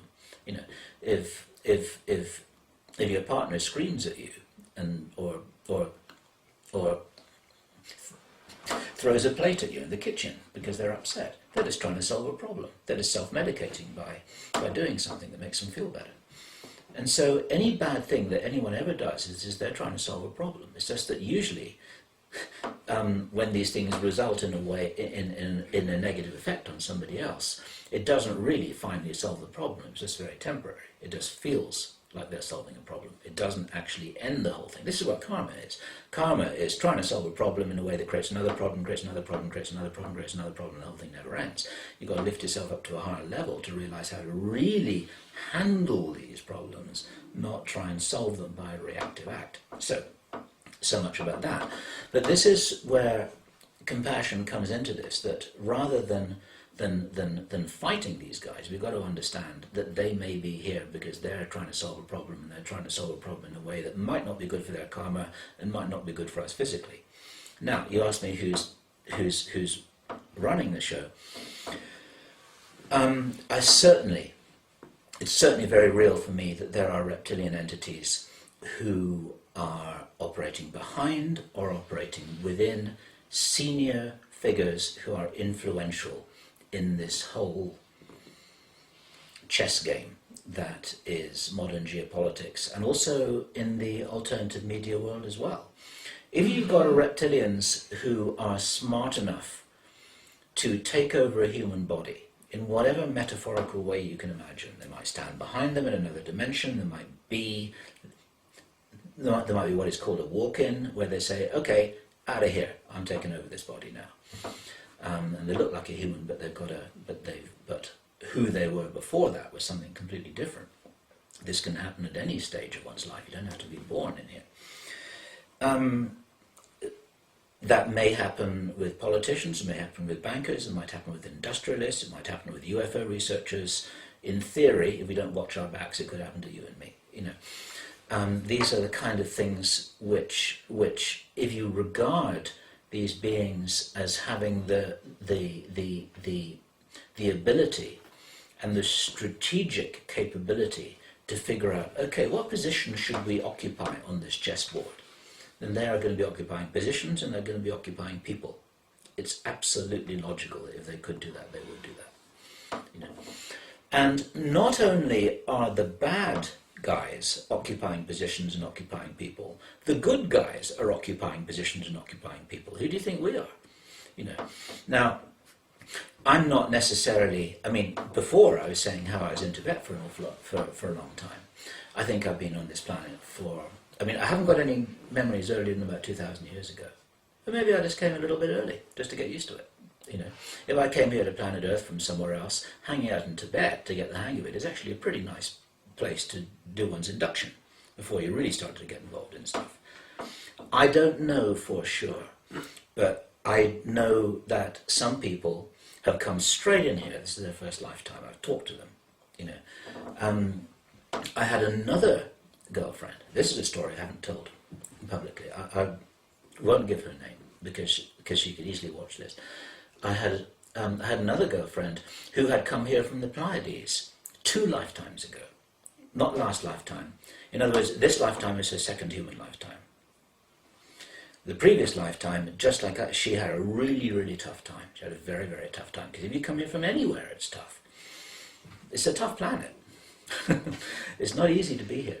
Yeah. Especially if you're used to other ways of operating, other levels of technology, other abilities that one might have that you have to give up when you're here because things don't work that way with human bodies and human brains, because the brain is the interface. You know, the brain's got something to do with telepathy, even though it's a fundamental spiritual ability. Hardware and software work together. You know, you can have advanced software, but if the hardware's not right, the software won't work. So that's got something to do with it. Now, this is all part of your question about who's running the planet. Behind the scenes here, there is an invisible game going on. I won't use the word war. There are good aliens and there are bad aliens, and they're very, very probably occupying human conditions and playing things out. And they're probably hunting each other. And when Bob Dean said that there are human-looking aliens walking the halls of the Pentagon, and some of them are being hunted, which is what we were told by our source, who we call John, what do we call him? John Roby. John Roby, who's a character in a movie, because we like calling our pseudonyms characters in movies. He was Tony Dodd, who is now passed on, the very well-known British UFO researcher, very widely respected. He's a wonderful man. I never met him personally. He communicated to us quite intensely. He says these guys are being hunted down. What he never told us, specifically, probably because he never knew, is it the good guys who are being hunted down by the bad guys, and the bad guys who are being hunted down by the good guys, you see. The bad guys are being hunted down by the good guys. Or the other way around, or possibly both. You know, who knows what's going on out there. It's just the idea that when Tony Dodd reported on our scientist John Roby and confirmed by Bob Dean, saying that there is one race, this is pretty much what Bob Dean said from memory. He said that there is one race which he has been told about that looks exactly like You wouldn't notice them if they sat next to you in a train. You know, you'd never notice them if you met them at a party. You'd never notice them if you were working for them or with them, or had them working for you, or if they applied for a job in military intelligence. You know, you wouldn't notice. They're just human. And bridging slightly over to that, this is something that Henry Deacon, Arthur Neumann, said over and over again. He said, they're humans. They're people out there. They're just like us. Some of them look a little bit different, some of them have slightly different skin, some of them are big, some of them are small, some of them have got different shaped eyes, but hell, we have that on planet Earth as well. Why do you think we all look so different? It's because we've got genetic components from all these other different races, and they're all slightly different, but fundamentally, maybe with the odd exception, you know, they've all got 2 arms, 2 legs, a head, 2 ears, 2 eyes, a nose and a mouth. And a brain that's up here, and they've got their own chakra system, and they've got their own biology. But they're pretty much human. It seems to be the template for this galaxy, at least, maybe with 1 or 2 exceptions. And if some of those humans are so similar to us that you couldn't tell the difference, I'm sure they're here. They're probably very brave volunteers doing their own thing. And if any one of those is watching this video, come contact us because we'd like to interview you. I personally want to interview a reptilian, if they can speak. Yeah, you probably have to have an intermediary to pick up their telepathic contact. One of the things, going back to, no, this whole thing isn't going in a straight line, but what Clay and Sean Pickering told us was that the disclosure which they have been, the disclosure program which they have been told about by their US Navy source in great detail concerns 2 extraterrestrial races. They didn't know about any of the others. They said, nobody knows what the Greys are doing. They're doing their own thing. Henry Deacon told us that. They said, we don't know what those guys are doing. They're doing their own thing. Quite interesting. He talked about a reptilian race who are subservient to another race, which is a silicon-based life form that is not humanoid, that has got tremendous abilities, but is so alien in every sense of the word that it's really hard to understand what it is that they want, how they operate, what they're, you know, anything about them at all, because it's a totally different paradigm. They're just crystals. They're crystals, basically. They're crystals that can apparently move and levitate and communicate telepathically, and they can change their shape because just like you'd imagine a big clever crystal would, it just grows something outside of it, which is another part of the crystal. I don't know much about this, and it's a very wild story. And they don't like the environment of planet Earth because it doesn't suit their bodies very well. And so this is a novelty in terms of UFO researchers, in terms of UFO research. And they've had a bit of a tough time with their story because everyone says, oh, this is crazy, this is nonsense. So they don't have many people who are believing them.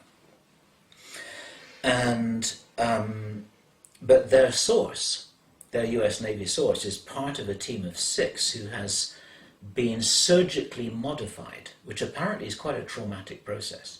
It's been surgically modified to be able to communicate with these beings, and he's had deep interaction with them. But one of the reasons why there are debates about whether to trust them or not is because they don't answer many questions and they don't reveal many facts. But everyone just feels wonderful when they're in their presence, and they seem to be benevolent, but they're also withholding a lot of information. But they're alien. How do you figure this out? Everyone's still trying to work it out. Nobody knows. There's more about this in this big interview, 4-hour interview, that we haven't released yet. And I've got to do this in the next few days because this is now overdue. There's quite a lot that needs editing. We got cut off a number of times and had some problems and so on. The race that's subservient to them is a reptilian race. He said that their source believes that they suffered an extinction level event. They lost their planet. He says this is their source. When I say he, I'm referring to their source. We haven't met them directly. We've been invited to meet them. We haven't met them. He says that the reptilians, all they want to do is to walk around. All they want to do is to walk around. They spend their life in big spaceships. They don't have a planet. Apparently, it fits. It sort of fits. What do they look like? He said, imagine a miniature T-Rex. Big teeth. A tail. Scales. They weigh 500 kilograms, 1,000 pounds. 2.5 meters tall. 8 feet high. They're very, very strong. They are a warrior race. They're highly intelligent. They're very ruthless. Another source of ours has described these beings as, imagine the instincts and the ethical level of responsibility of a crocodile, but with very high intelligence. You know, they don't think the way that humans do. And this, once again, going back to David Icke, what David Icke was saying just a couple of days ago, he also was referring to these beings as they, in his terminology, they operate through mind, they operate through a program, they will do whatever is expedient, they will do whatever is practical, they'll do whatever is in their own interests, and they don't have any empathy, they don't have any sympathy. It sort of fits, but behind all of that, and this is where we go back to what Ruth was saying, which is absolutely true, behind all of that, you've got some form of cycle of abuse that has made them into what they, these are tough kids on the block. We have children like that too, almost, almost. Some of them. You don't want to come near them on a dark night, you'd be better off with a crocodile. Some of them, But behind them, they've experienced something that has made them into that. They've had a tough time, and this is their response. They're trying to survive in the world that they think is unsympathetic to them. This is just their response. They're trying to solve their own problem by being in a certain way. Maybe. These reptilian characters, he says that that the difference between them and a T-Rex is that if you remember what a T-Rex looks like, they've got these little vestigial sort of. These guys have got longer arms with very dexterous fingers, so they're tool makers. You see, if you think of the evolution of a biological species, you've got to go through the tool making phase. This is why dolphins haven't evolved high technology, because they can't make tools. They've got no fingers, they've got no hands. All they can do is make noises and play complicated games and swim around in the sea. There'll never be an industrial race or an electronic race, because you've got to go through that phase by making things. And they have been through this phase of making things. They're highly intelligent, they're highly able, post-industrial, they have space flight, they have the whole thing. And what I do not know is whether these are the same as the Anunnaki. What we do know about the Anunnaki, and I had a fascinating conversation with David Icke about this. I keep on talking about David Icke because he's a reference point that many people watching this video will recognize and be familiar with. And I had a fascinating conversation with David. I was telling him all that we heard about the reptilians and the Anunnaki, and he was telling us, and it was absolutely matching totally. One of the characteristics is that when they are in contact, in physical contact, they will not reveal what they look like. They regard their appearance in a ritualistic way, or a way that has become ritualistic, as sacred. It's a little bit like you. It's part of their custom and ritual and fixed way of operating, that you cannot look at their face, or that we cannot look, or humans can't look on their face. It's not done. And Henry Deacon, Arthur Neumann, who has encountered these characters physically in the flesh. He never saw their faces because they're all wearing cloaks and headdresses and funny stuff like that. This is what they do. They're very ceremonial. It's an ancient culture which has ritual, and exactly as David, which has ritual deeply ingrained in everything which they do. Why not? They can do anything they like. They're aliens, you know. And when David Icke was describing how the ritual and the status and the sense of axiomatic importance that is ascribed to royalty, you know, the divine right of kings and all the rest of it, this all comes from the Anunnaki. This is how they regard themselves. And when you meet them, it's like meeting a king, or like meeting a queen. If we can imagine what it's like, you've got to talk in a certain way. You've got to avert your eyes. You've got to hold your hands in a certain way. You've got to approach them in a certain way. You've got to do everything in a certain way. You know. Otherwise, our source said, I don't think it was a joke. He said, if you don't do it right, you end up in the dinner plate. You know, it's like it's like there's a certain way that you go about all of this.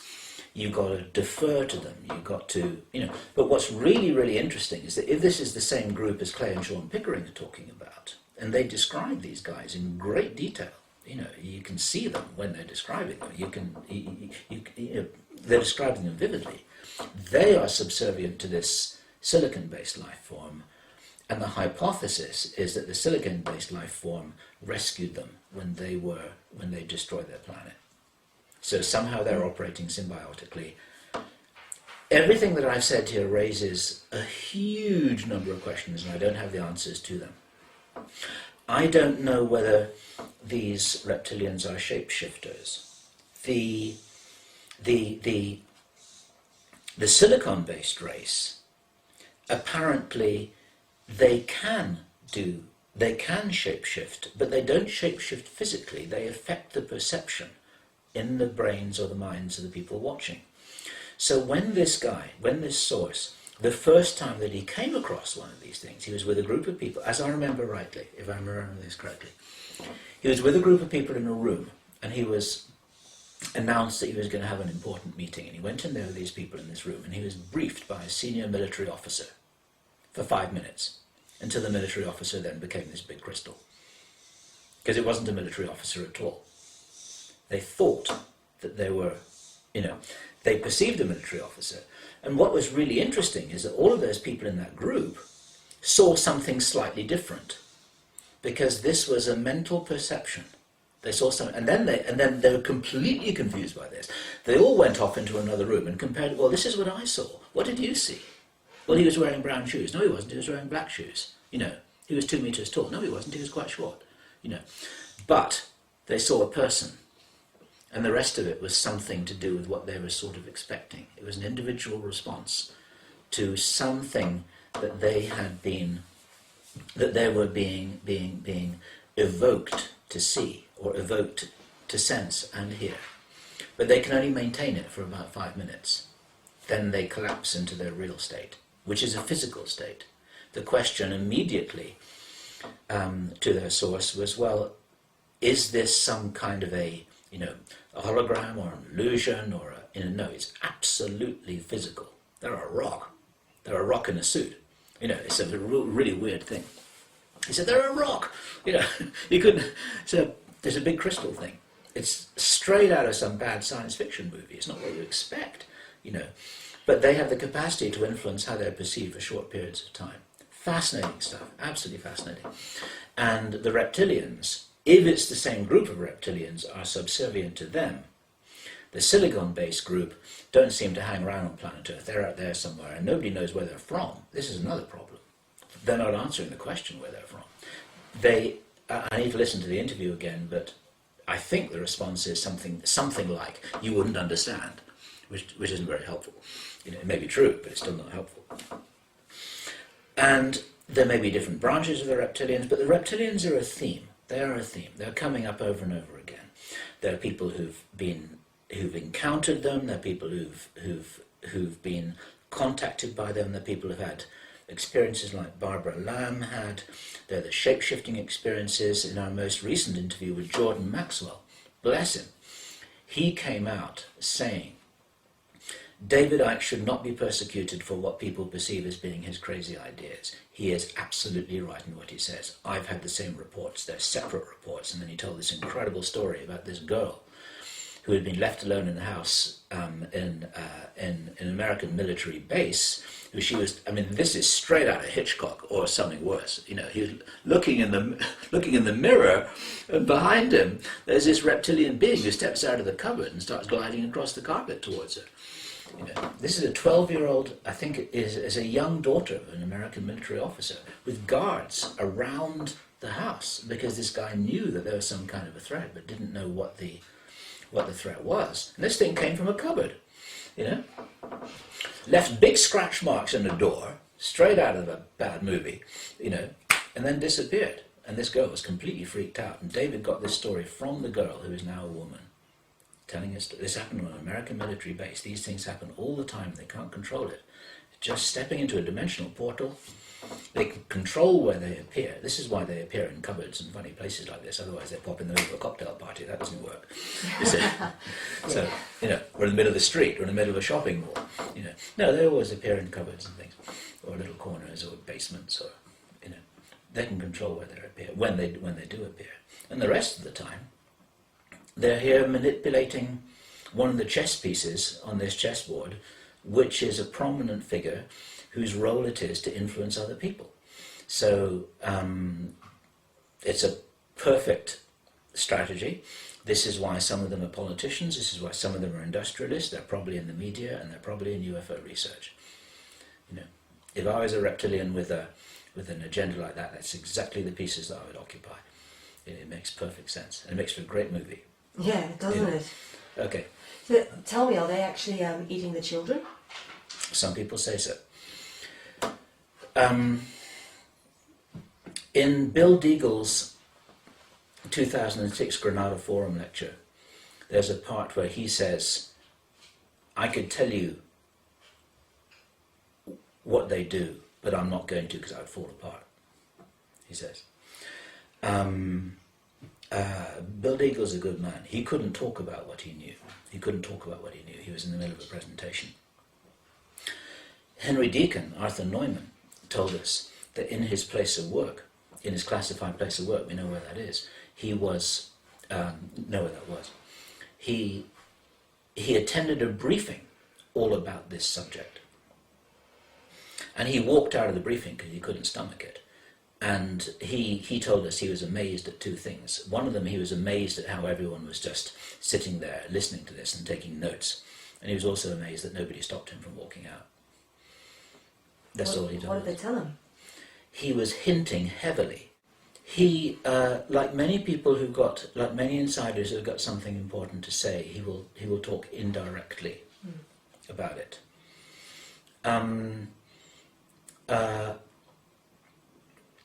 And the way that he alerted us to this story was, we were sitting in a restaurant with him, talking about all of this stuff. We spent hours and hours and hours and hours and hours with him. Met him on many, many occasions, and we'd often meet him for dinner. And he was making a reference to a short story, a short science fiction story, which I read many years ago, and I can't remember if it was by Philip K. Dick or it was by Heinlein or whoever it was, but the title of the story was To Serve Man. To Serve Man. This is the story. I know that. And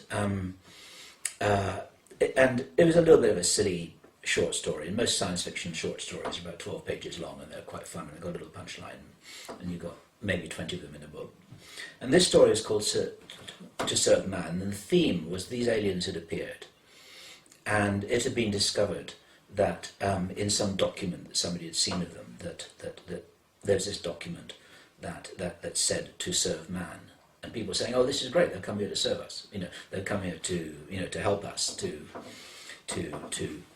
to assist us. You know, it actually turned out that what it really meant, they were going to serve us up on a plate. You see, I mean, it's a very bad play on words. And Henry, Arthur, was making pointed references to this as he looked at the menu of this meal. And I didn't get it, and Kerry didn't get it. We didn't really get what he was talking about. And he kept on, he was becoming more and more pointed, you know, until he virtually had to spell it out for us. You know, and when he realized that we'd understood that there were at least some of these aliens who were eating people, then he said, okay, I don't need to talk about that anymore. And this seems to be, it seems to be a theme. And one of the problems in this whole research area is that, and it's also the problem with the president of any country going out towards the press and saying, oh yeah, Roswell was real. You know, it's like after half an hour or 2 hours or 2 days or 2 weeks, someone then starts asking the question, well, we've heard about this, is this true? You see, and it goes to unsavory places.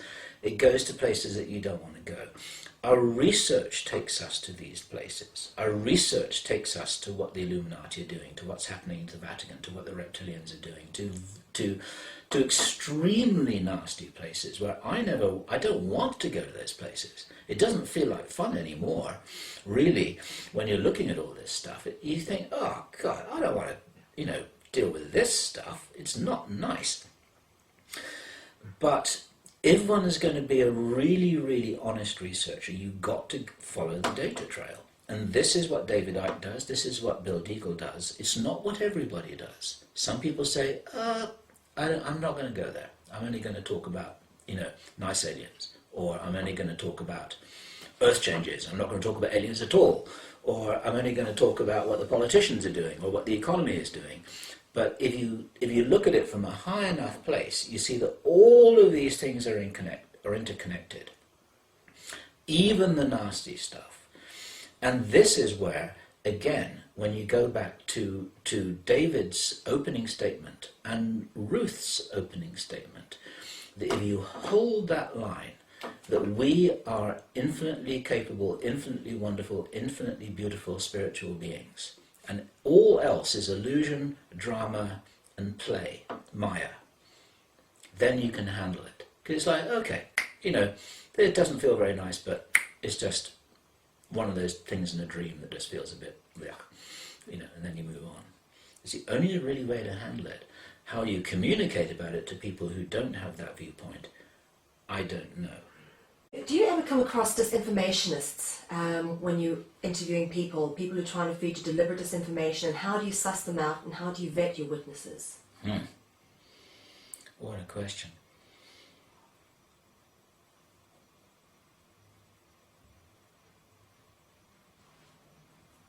I don't believe, I'm choosing my words carefully here, I don't believe that there has been very much deliberate disinformation in any of our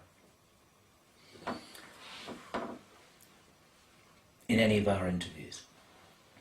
That does not mean, and I'll qualify that doesn't mean that everything that we're reporting we believe is correct. Some of it has to be wrong, because you've got people contradicting each other. You got Dan Burish saying that there are only 3 races visiting us, and Clifford Stone saying that there are 57 and probably more. Someone's got to be wrong. But they both believe that they're right. They both really do believe that they're right. And one thing I want to say here about Dan Burish is that he believes everything that he's told us. He's not lying to us. He believes it, but it doesn't mean that it's true. And as Richard Hoagland said very graphically in his interview to us and to other people, the lie is different at every level. And why would we believe that disinformation doesn't also work on the inside?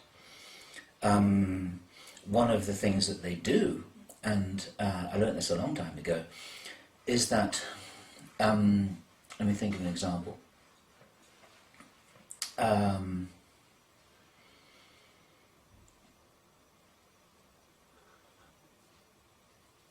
actually going back to the Sopo story, because this is where it first, where I had some people who first helped me to understand this, is that, for example, if there's one source who said 12 people went on this mission, then another source on the inside says 10 people went on this mission, another source says 6 people went on this mission. And these are informal briefings. It's actually not very important, it's just a little bit of information. Then if any of that information leaks out, they know where it came from. Because if it's the story where 6 people went on the mission that then leaks out onto the internet, then they know that it was the guy who was told that it was 6 who's responsible for the leak. Because it went down his channel, you see. And they do this with documents too. If you ask Bob and Ryan Wood from Majestic Documents, they'll tell you that they do this with documents. They deliberately put spelling mistakes and typos into official documents. And there'll be different typos and different spelling mistakes in different documents given to different people, so that when they leak, they know where it came from. So clever, so simple. You see, they do this on purpose. They do this on purpose. And so there are different levels of that. There are other reasons for disinforming people, of course, on the inside, so that they get confused. If someone's confused, they're easier to control. They do it with us, they do it with themselves, at junior levels. There are huge levels, huge numbers of different levels here. And the guys at the top are trying to control the people at the bottom, and to keep them running around in different directions. One of the things that Bill Deagle tells, and has been saying ever since his 2006 Granada Forum level, is that he started to get the big picture sorted out because he was a doctor working, actually taking care of people physically in many of these classified locations. Someone's got to take care of them. You know, he was the doctor. He was on the inside working them. And he would talk to somebody who didn't know what was happening in the room next door to him in his classified establishment. But the guy who was in the room next door to him had been the previous guy who Deagle had seen in his previous medical appointment and had told him his story. So Deagle was getting all of these components, all these people he was talking to, because everyone talks to their doctor. And so he was able to say to the guy here, you don't know what's happening in the room next door to you? I just spoke to him yesterday. This is what he said. You know, and so Deagle was starting to get the big picture here. And this is just a little anecdote about how compartmentalized things are.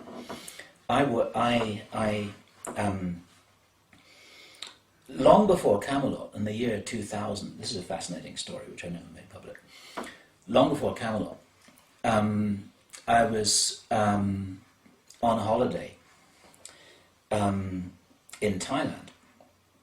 I've been to Thailand a number of times. I've got some friends over there. And I met a Black Ops guy. And actually there are quite a few of these guys who hang out there. This is where they go when they're on the run. Or when they're trying to hide, or when they're trying to pretend the rest of the world doesn't exist. This guy had worked for Bell Labs. Fascinating story. I realized that he was an unusual guy because he was talking to me like an advanced PhD level physicist. I didn't know anything about him at all.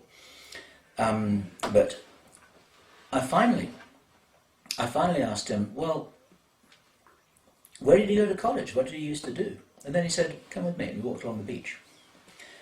And he said, I never went to college. And I found that almost impossible to believe. He said, for my high school science project, I was with a couple of other guys, and I wish I could remember exactly what he told me. He made some kind of a vacuum plasma powered laser gun or something. You know, it's his high school physics project. It's like something out of these silly Disney movies. He was 17 years old. He was a kid. He made this thing that was a classified Star Wars weapon, and he made this, you know, this incredible device. Next thing he knew, he got a knock on the door from the NSA saying, "You're a smart kid. We can take care of you. Sign here. We'll give you lots of money, and we'll give you anything you want. You know, we'll take care of your education." He's a 17-year-old kid, smart kid. He said, "Yeah, sure." This is what happened to Dan Beerish, by the way. Same story, almost. And so they put him to work in Bell Labs, and they said to him, he said, we'll teach you anything you want. You've got a budget of anything you want. We want you just to learn stuff, get smart, and invent stuff. You know, the science kid's dream. You know, but what they do with people on Bell Labs, and this is the point of this story. He said that when you're going through to your place of work, they put special goggles on you, which blur everything around you, so that all you can see is this immediate area around you to make sure that you don't trip over something or bump into a door, and so that you can see the doorknob when you're opening it.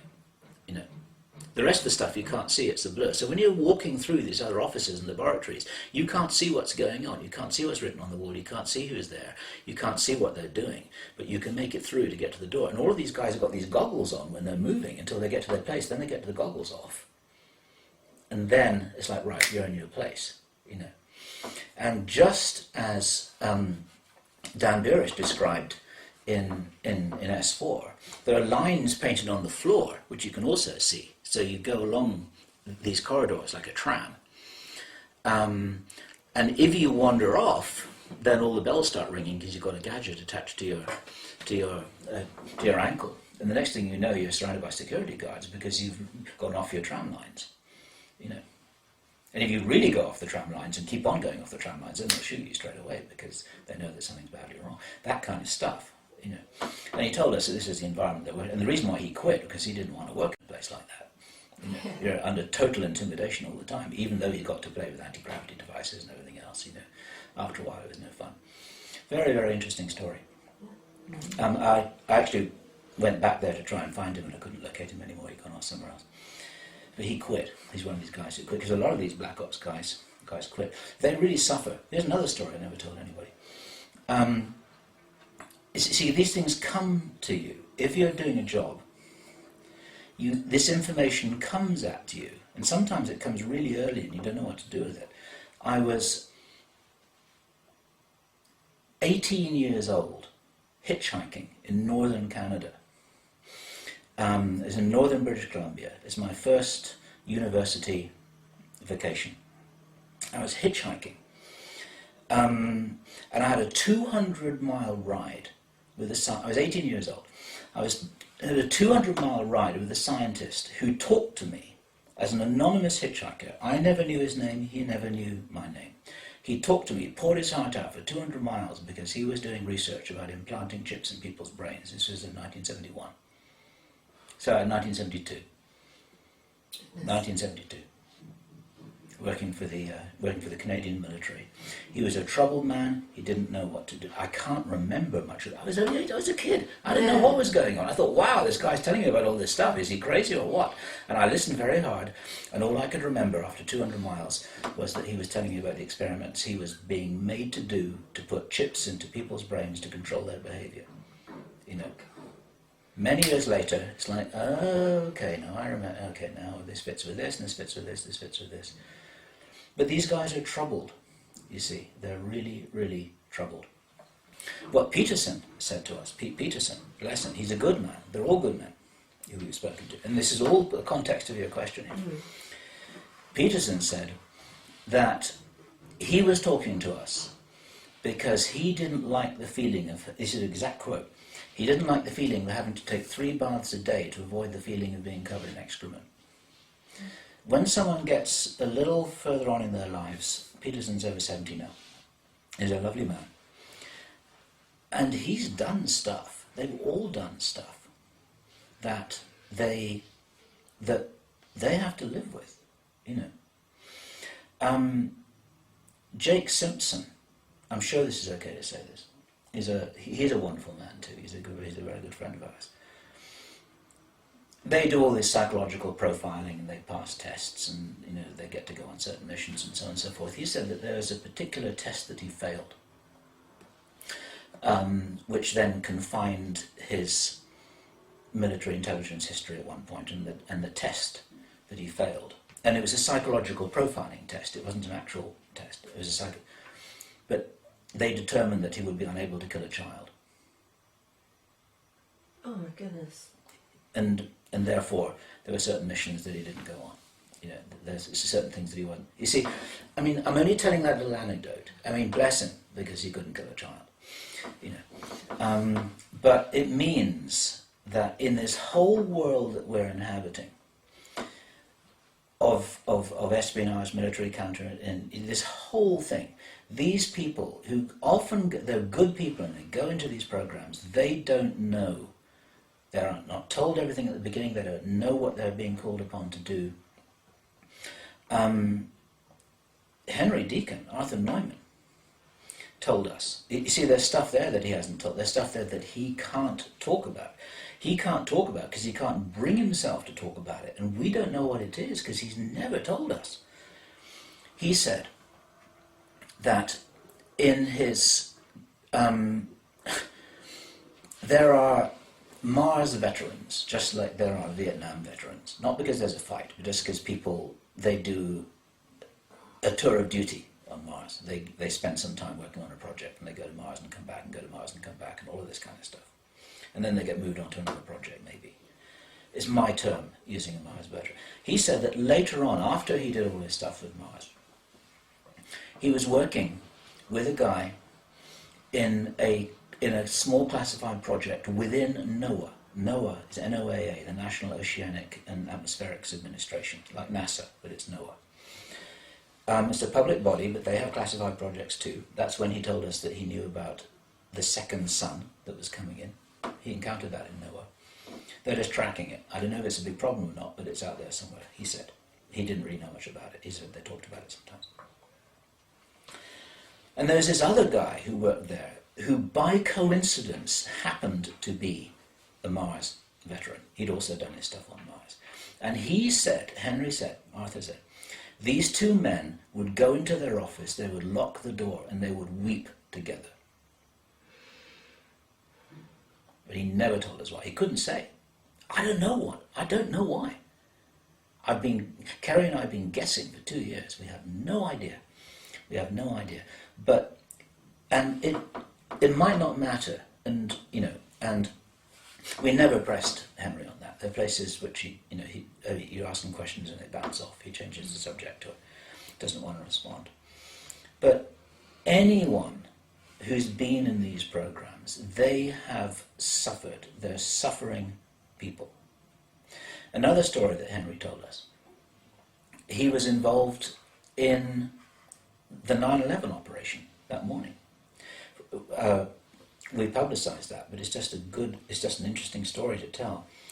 Because as an electronics specialist, one of the jobs that he had was to set up the control system which resulted in those two planes being flown into the twin into the twin towers, controlled like model aircraft from thousands of miles away. He set up the electronics for that, told us all about it. But as most people do in these projects, he didn't know what he was working on. He was just working on a control system. He didn't know what it was going to be used for. They didn't tell him. Why should they need to know? But on the morning before all of that happened, on the 11th of September, he and the people in his place of work were given a briefing. And the essence of the briefing was, on television today, you will see a whole bunch of stuff that's going to be very dramatic, but don't worry about it because it's just one of our projects. And he said, one of the things that shocked him, and it's a little bit like that other story he told about this briefing that he went into, he said the thing that amazed him was that everyone else said, okay, and just went back to work. And he was thinking, oh my God, what I've been working on is going to result in the deaths of thousands of people and the destruction of these two buildings and God knows what. And then he had a few hours in which he realized that he had the capability to sabotage it. Because he was working with the control system, he could easily put something in the software that would make those planes miss. And he didn't do it. And he lives with that. He lives with the fact that he could have averted 9/11. You know, he could have had those planes drive into the Hudson, and they didn't do it. So, and he has to live with that. And you and I and everyone else watching this, they cannot imagine what it's like being somebody who is carrying that in their soul. And that's why they talk, you see. That's why they talk. They talk because they are they are trying to purge their souls. They're trying to atone for what they feel they have done. And on the inside, there's no escape. This is why we're protected. This is why you may be protected as well. Or may come to be protected as you come and do more and more work. Because some of these guys, there's nothing they can say on the inside. They can't speak out. They can't go and ring up the local newspaper and spill their story. You know, even if the newspaper or call you or call me. They can't do this stuff.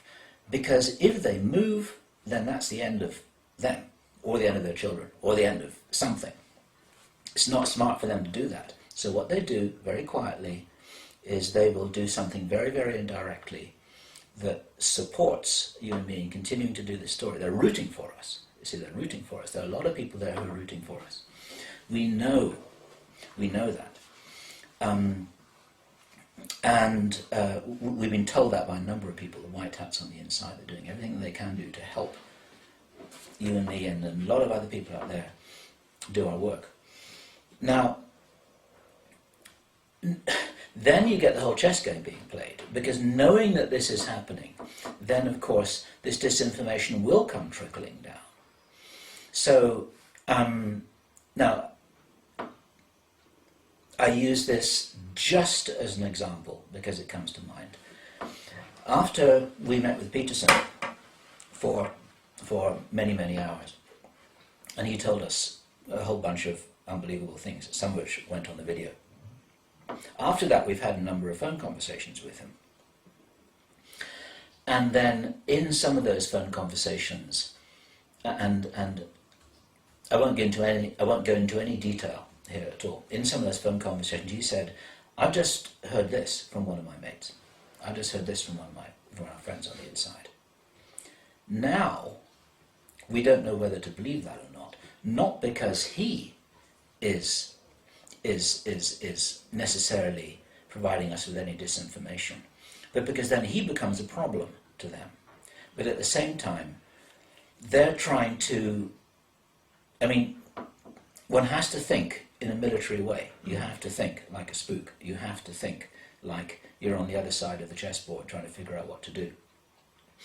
They know that he's still in contact with us. They're not going to shoot him in the head, because then that confirms everything he's ever told us. So that's the last thing they do. But what they do is they see if they can twist it round. And then they twist it round by offering him a little bit of a tidbit of information, hoping that he'll believe it, and hoping that he'll tell us, and hoping that we'll believe it, and hoping that we say it. So then we have to use some kind of a filter. And some people, going back to the Clay and Sean Pickering story, some people in the UFO community have not touched that because they feel they can't correlate this information about the silicon-based life form to anything else that they've ever heard. They're worried that this might be a very complex, very subtle, very clever disinformation ploy to get people fighting in the UFO community. It happens all the time.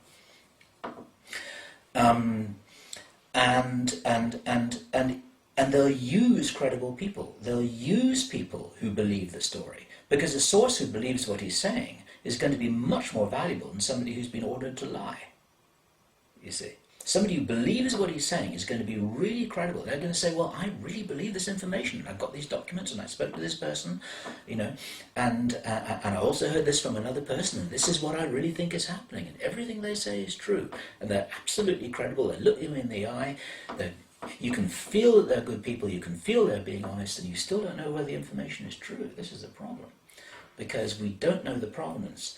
And so what we do, I mean, all we can do, if somebody tells us something, we say, "Right, how do you know this? Who told you? How sure are you? Is it single source? Did you hear this from two different people? How long ago did you hear it? What happened just before you were told that?" You know, we're trying to get the lie of the land. And what I try and do personally, if I can, is when I'm writing a report, I always say, you know, I always put little caveats in this, and I'm always wanting to take every opportunity to clarify. Both Kerry and I do this, that this is what we were told. The person who told us, we believe that he believed it. You know, maybe it's not true. And this loops right back to this thing about the 27th of November. You know, there are all kinds of caveats there. See, but the problem is, and this is the problem that we have in this job that we're doing, because even though we put the caveats there, and Peterson put the caveats there, and we're thinking, well, you know, I don't know about this, but this is what he said, and it would be cool if it were true. Then it gets copied, and it gets emailed, and it gets on someone else's blog, and then someone else states it in a radio show, and so on and so forth. And the next thing you know, it's like, this is what Project Camelot is saying, and then on the 28th of November, we'll be liars. You know, and we're not. We're just being reporters. But we're trying to be reporters with as much responsibility as we can. We're not Fox News that says we report, you decide. You know, we're not removing ourselves from any responsibility here. But at the same time, we're trying to put together what we feel is credible information. We can kind of see patterns. We're trying to say to people, we think we see this pattern, but maybe you see a different pattern, but let's check it all out. We're learning all the time.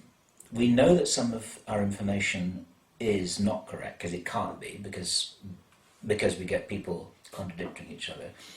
We do feel that between 80 and 90% of our information is accurate. I used to say 95%. I think it's probably between 80 and 90. But that's quite a heavy load of good information.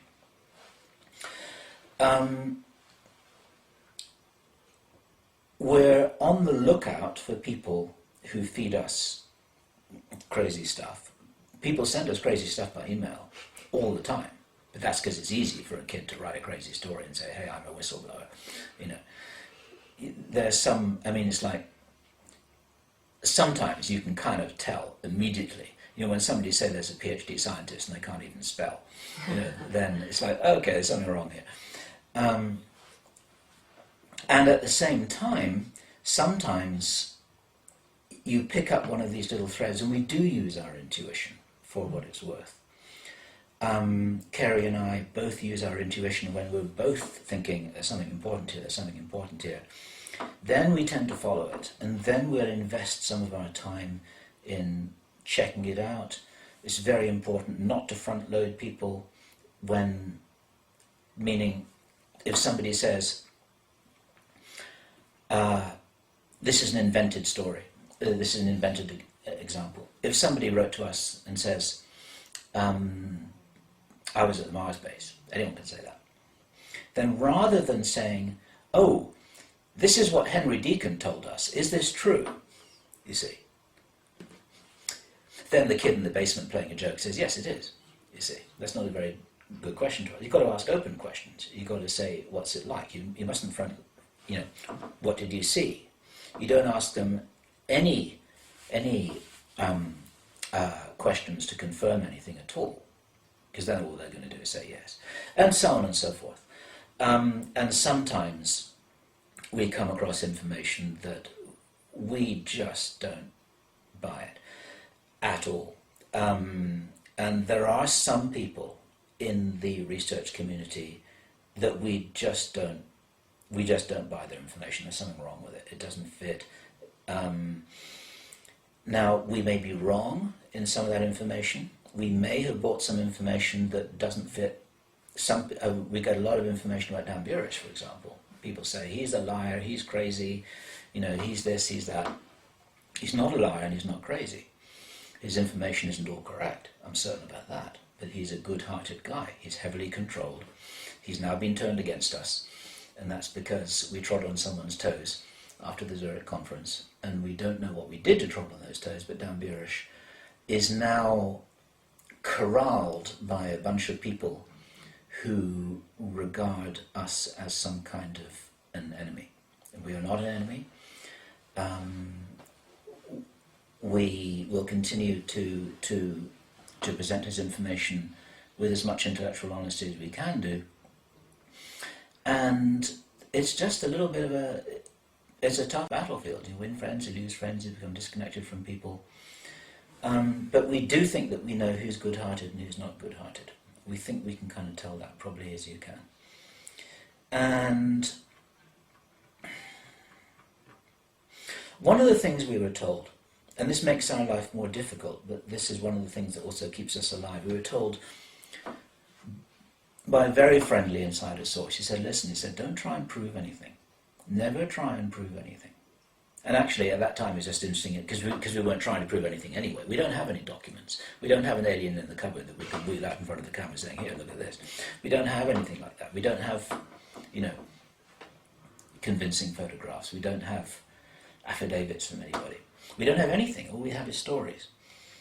And we're trying to paint a picture. We're trying to put this mosaic together so people can see for themselves, so people can use this to correlate their own experience. But there's a very subtle point here, because some people say, you can't prove anything you are saying. You're coming up with all this stuff, and there's not one document, not one photograph, not one affidavit, nothing. You can't prove a thing. And besides the fact that we don't have that stuff, we're not withholding it or anything, but this is the fuse in the circuit that enables us to continue to work. And actually, it was Hal Puthoff, Dr. Hal Puthoff, the very famous physicist, the guy who ran the remote viewer program at SRI. I regard him as a friend. I met him for a couple of days. He's a wonderful man. And he was the first person who said, it's very important to maintain, it's important for the authorities to maintain plausible deniability. He said they want this information to come out, but it's got a built-in shock absorber in the system, that they want all these stories about ETs and these stories about abductions and these stories about military hardware and these stories about they want this stuff to be slowly percolating into the popular culture, but without any proof at all, because this means that the people whose reality would be threatened seriously if there was a photograph of an alien or a conclusive document with Kennedy's signature saying, I was going to do this, signed, date, the day before he was killed, or something, then you get people reacting to this in shock, jumping out of windows, civil unrest, effect on the economy, blah, blah, blah, destabilizing governments, because suddenly you've got this stuff in people's face, and and you get the religious question, for God's sake, as it were. So the plausible deniability is in there all the time, because no one is being forced to take anything on board if they can't handle it. If they can't handle it, they just say, this person's crazy. Bill Ryan's crazy, Mel's crazy, Alex Jones is crazy, David Icke's crazy. That's their shock absorber, and then they go and live their lives, and the world continues in a stable way. But the people who can take it on board do, and they say, you know what? I feel this is true. I don't need any truth. I don't need any proof. I'm just going to think about this now, and it fits with what I heard from this other guy. And this is why it's important and workable, and it's all working on a drip feed. We're actually not only protected by the white hats, but we're useful to the black hats, because they've got a problem. They've got a problem because they're sitting on all this stuff. It's got to come out somehow. They've had a program in place for decades now where they're seeding this information to the popular culture as early as 1952 or whenever it was, when they made the first version of The Day the Earth Stood Still. They're trying to tell the world then something, about what's really going on. Ever since then, we've had, it's like any kid, any teenager who watches movies, you ask them if ETs are real, they're going to look at you like you're crazy. Of course they're real. It's obvious. They've been watching cartoons about it ever since they were 4 years old. For them, it's part of their reality. They think people who think that it can't be real are crazy. You see, so it's working. And this is in the popular culture. They've been part of, they've been seeding all this stuff in there. We're very, very useful to them. We're useful to them because we're helping this process. We're never part of the plan. But that doesn't mean to say that they didn't, that they're not opportunistically pleased that we suddenly appeared on the scene. We haven't been manipulated into doing this. But it's part of how this all goes together. If this does solve their problem, so that the world is able to take upon disclosure, and we're somehow part of their strategy, because somebody really does want to make an announcement that tells the truth, I'm actually pleased to be part of that. We're not knowingly being used, but if it's the truth, it's the truth, and so let's do that. And in the meantime, of course, they're reading our emails, they're probably listening to this conversation, they're going to watch this video, they're going to analyse what I know, they're going to figure out what it is that I'm saying, what it is that I'm not saying. Someone's going to do an assessment to see whether I'm being responsible. They're going to, they're continuing to update my profile, they're going to find out whether I'm reliable, they're going to see what else they're going to throw at me that I might, or us, when I say me, I'm only talking about me because Kerry is not here. They do this with us all the time. And to the degree that we're useful to them, we're going to be allowed to continue. I think we're doing them a big favour. They're interested to know who we're talking to. They read all our emails. They figure out who's waking up. But you can't avoid that. You can't avoid that. The only way to avoid that completely is to go into a hole, stop communicating, and go and do something else all your life. And that's not the plan either. You see, we have to work with them. So it's a kind of symbiosis. You see. It's a symbiosis. It's a sort of ecosystem where all of these, where you get the sharks and the mice and the elephants and the lions and the tigers and the snakes, they all live together in this ecosystem. And that's kind of what's happening on planet Earth at the moment. And now this is a real metaphor, but that ecosystem is kind of evolving in a particular direction. In the meantime, everything's kind of finding its own level, the energy is flowing, the information is flowing, and you get this whole thing played out on this huge cosmic tapestry, which has got something to do with consciousness increasing. The consciousness needs to have information so that it's got something to process, so people can deconfuse themselves. The kids who are coming into this world think, what the hell's going on?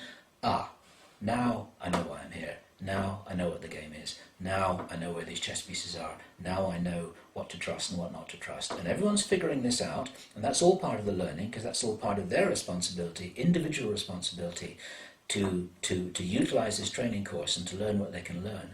And all of this is against the backdrop of a whole bunch of nasty people who may not have lost their planet an awful long time ago, who are trying to control us because they're frightened of the power that we have as infinite consciousness. And as they say, it's that guy who said this at the beginning of the third Bourne movie, you couldn't make this stuff up. It's wonderful. Yeah. It's like, and David Icke says, I wouldn't be anywhere else doing anything else at any other time. It's a fantastic time to be alive, and it's just the place to be. This is where the action is. We're on the cutting edge, and for anyone watching this who is wondering whether this is the right place to be, I defy you to think of anything else, anywhere else, that wasn't quite so much fun, as right now, and the opportunity is to really make a difference. Lovely. All right, on that note, Bill, thank you very much for your time, and it was absolutely a greatest pleasure to speak to you and get to pick your brains and all the wonderful information you have. And I really hope we can sit down and have another chat sometime soon, because I'm sure that you've got a lot more to tell. So thanks for your time. It's been a very great pleasure. Thank you.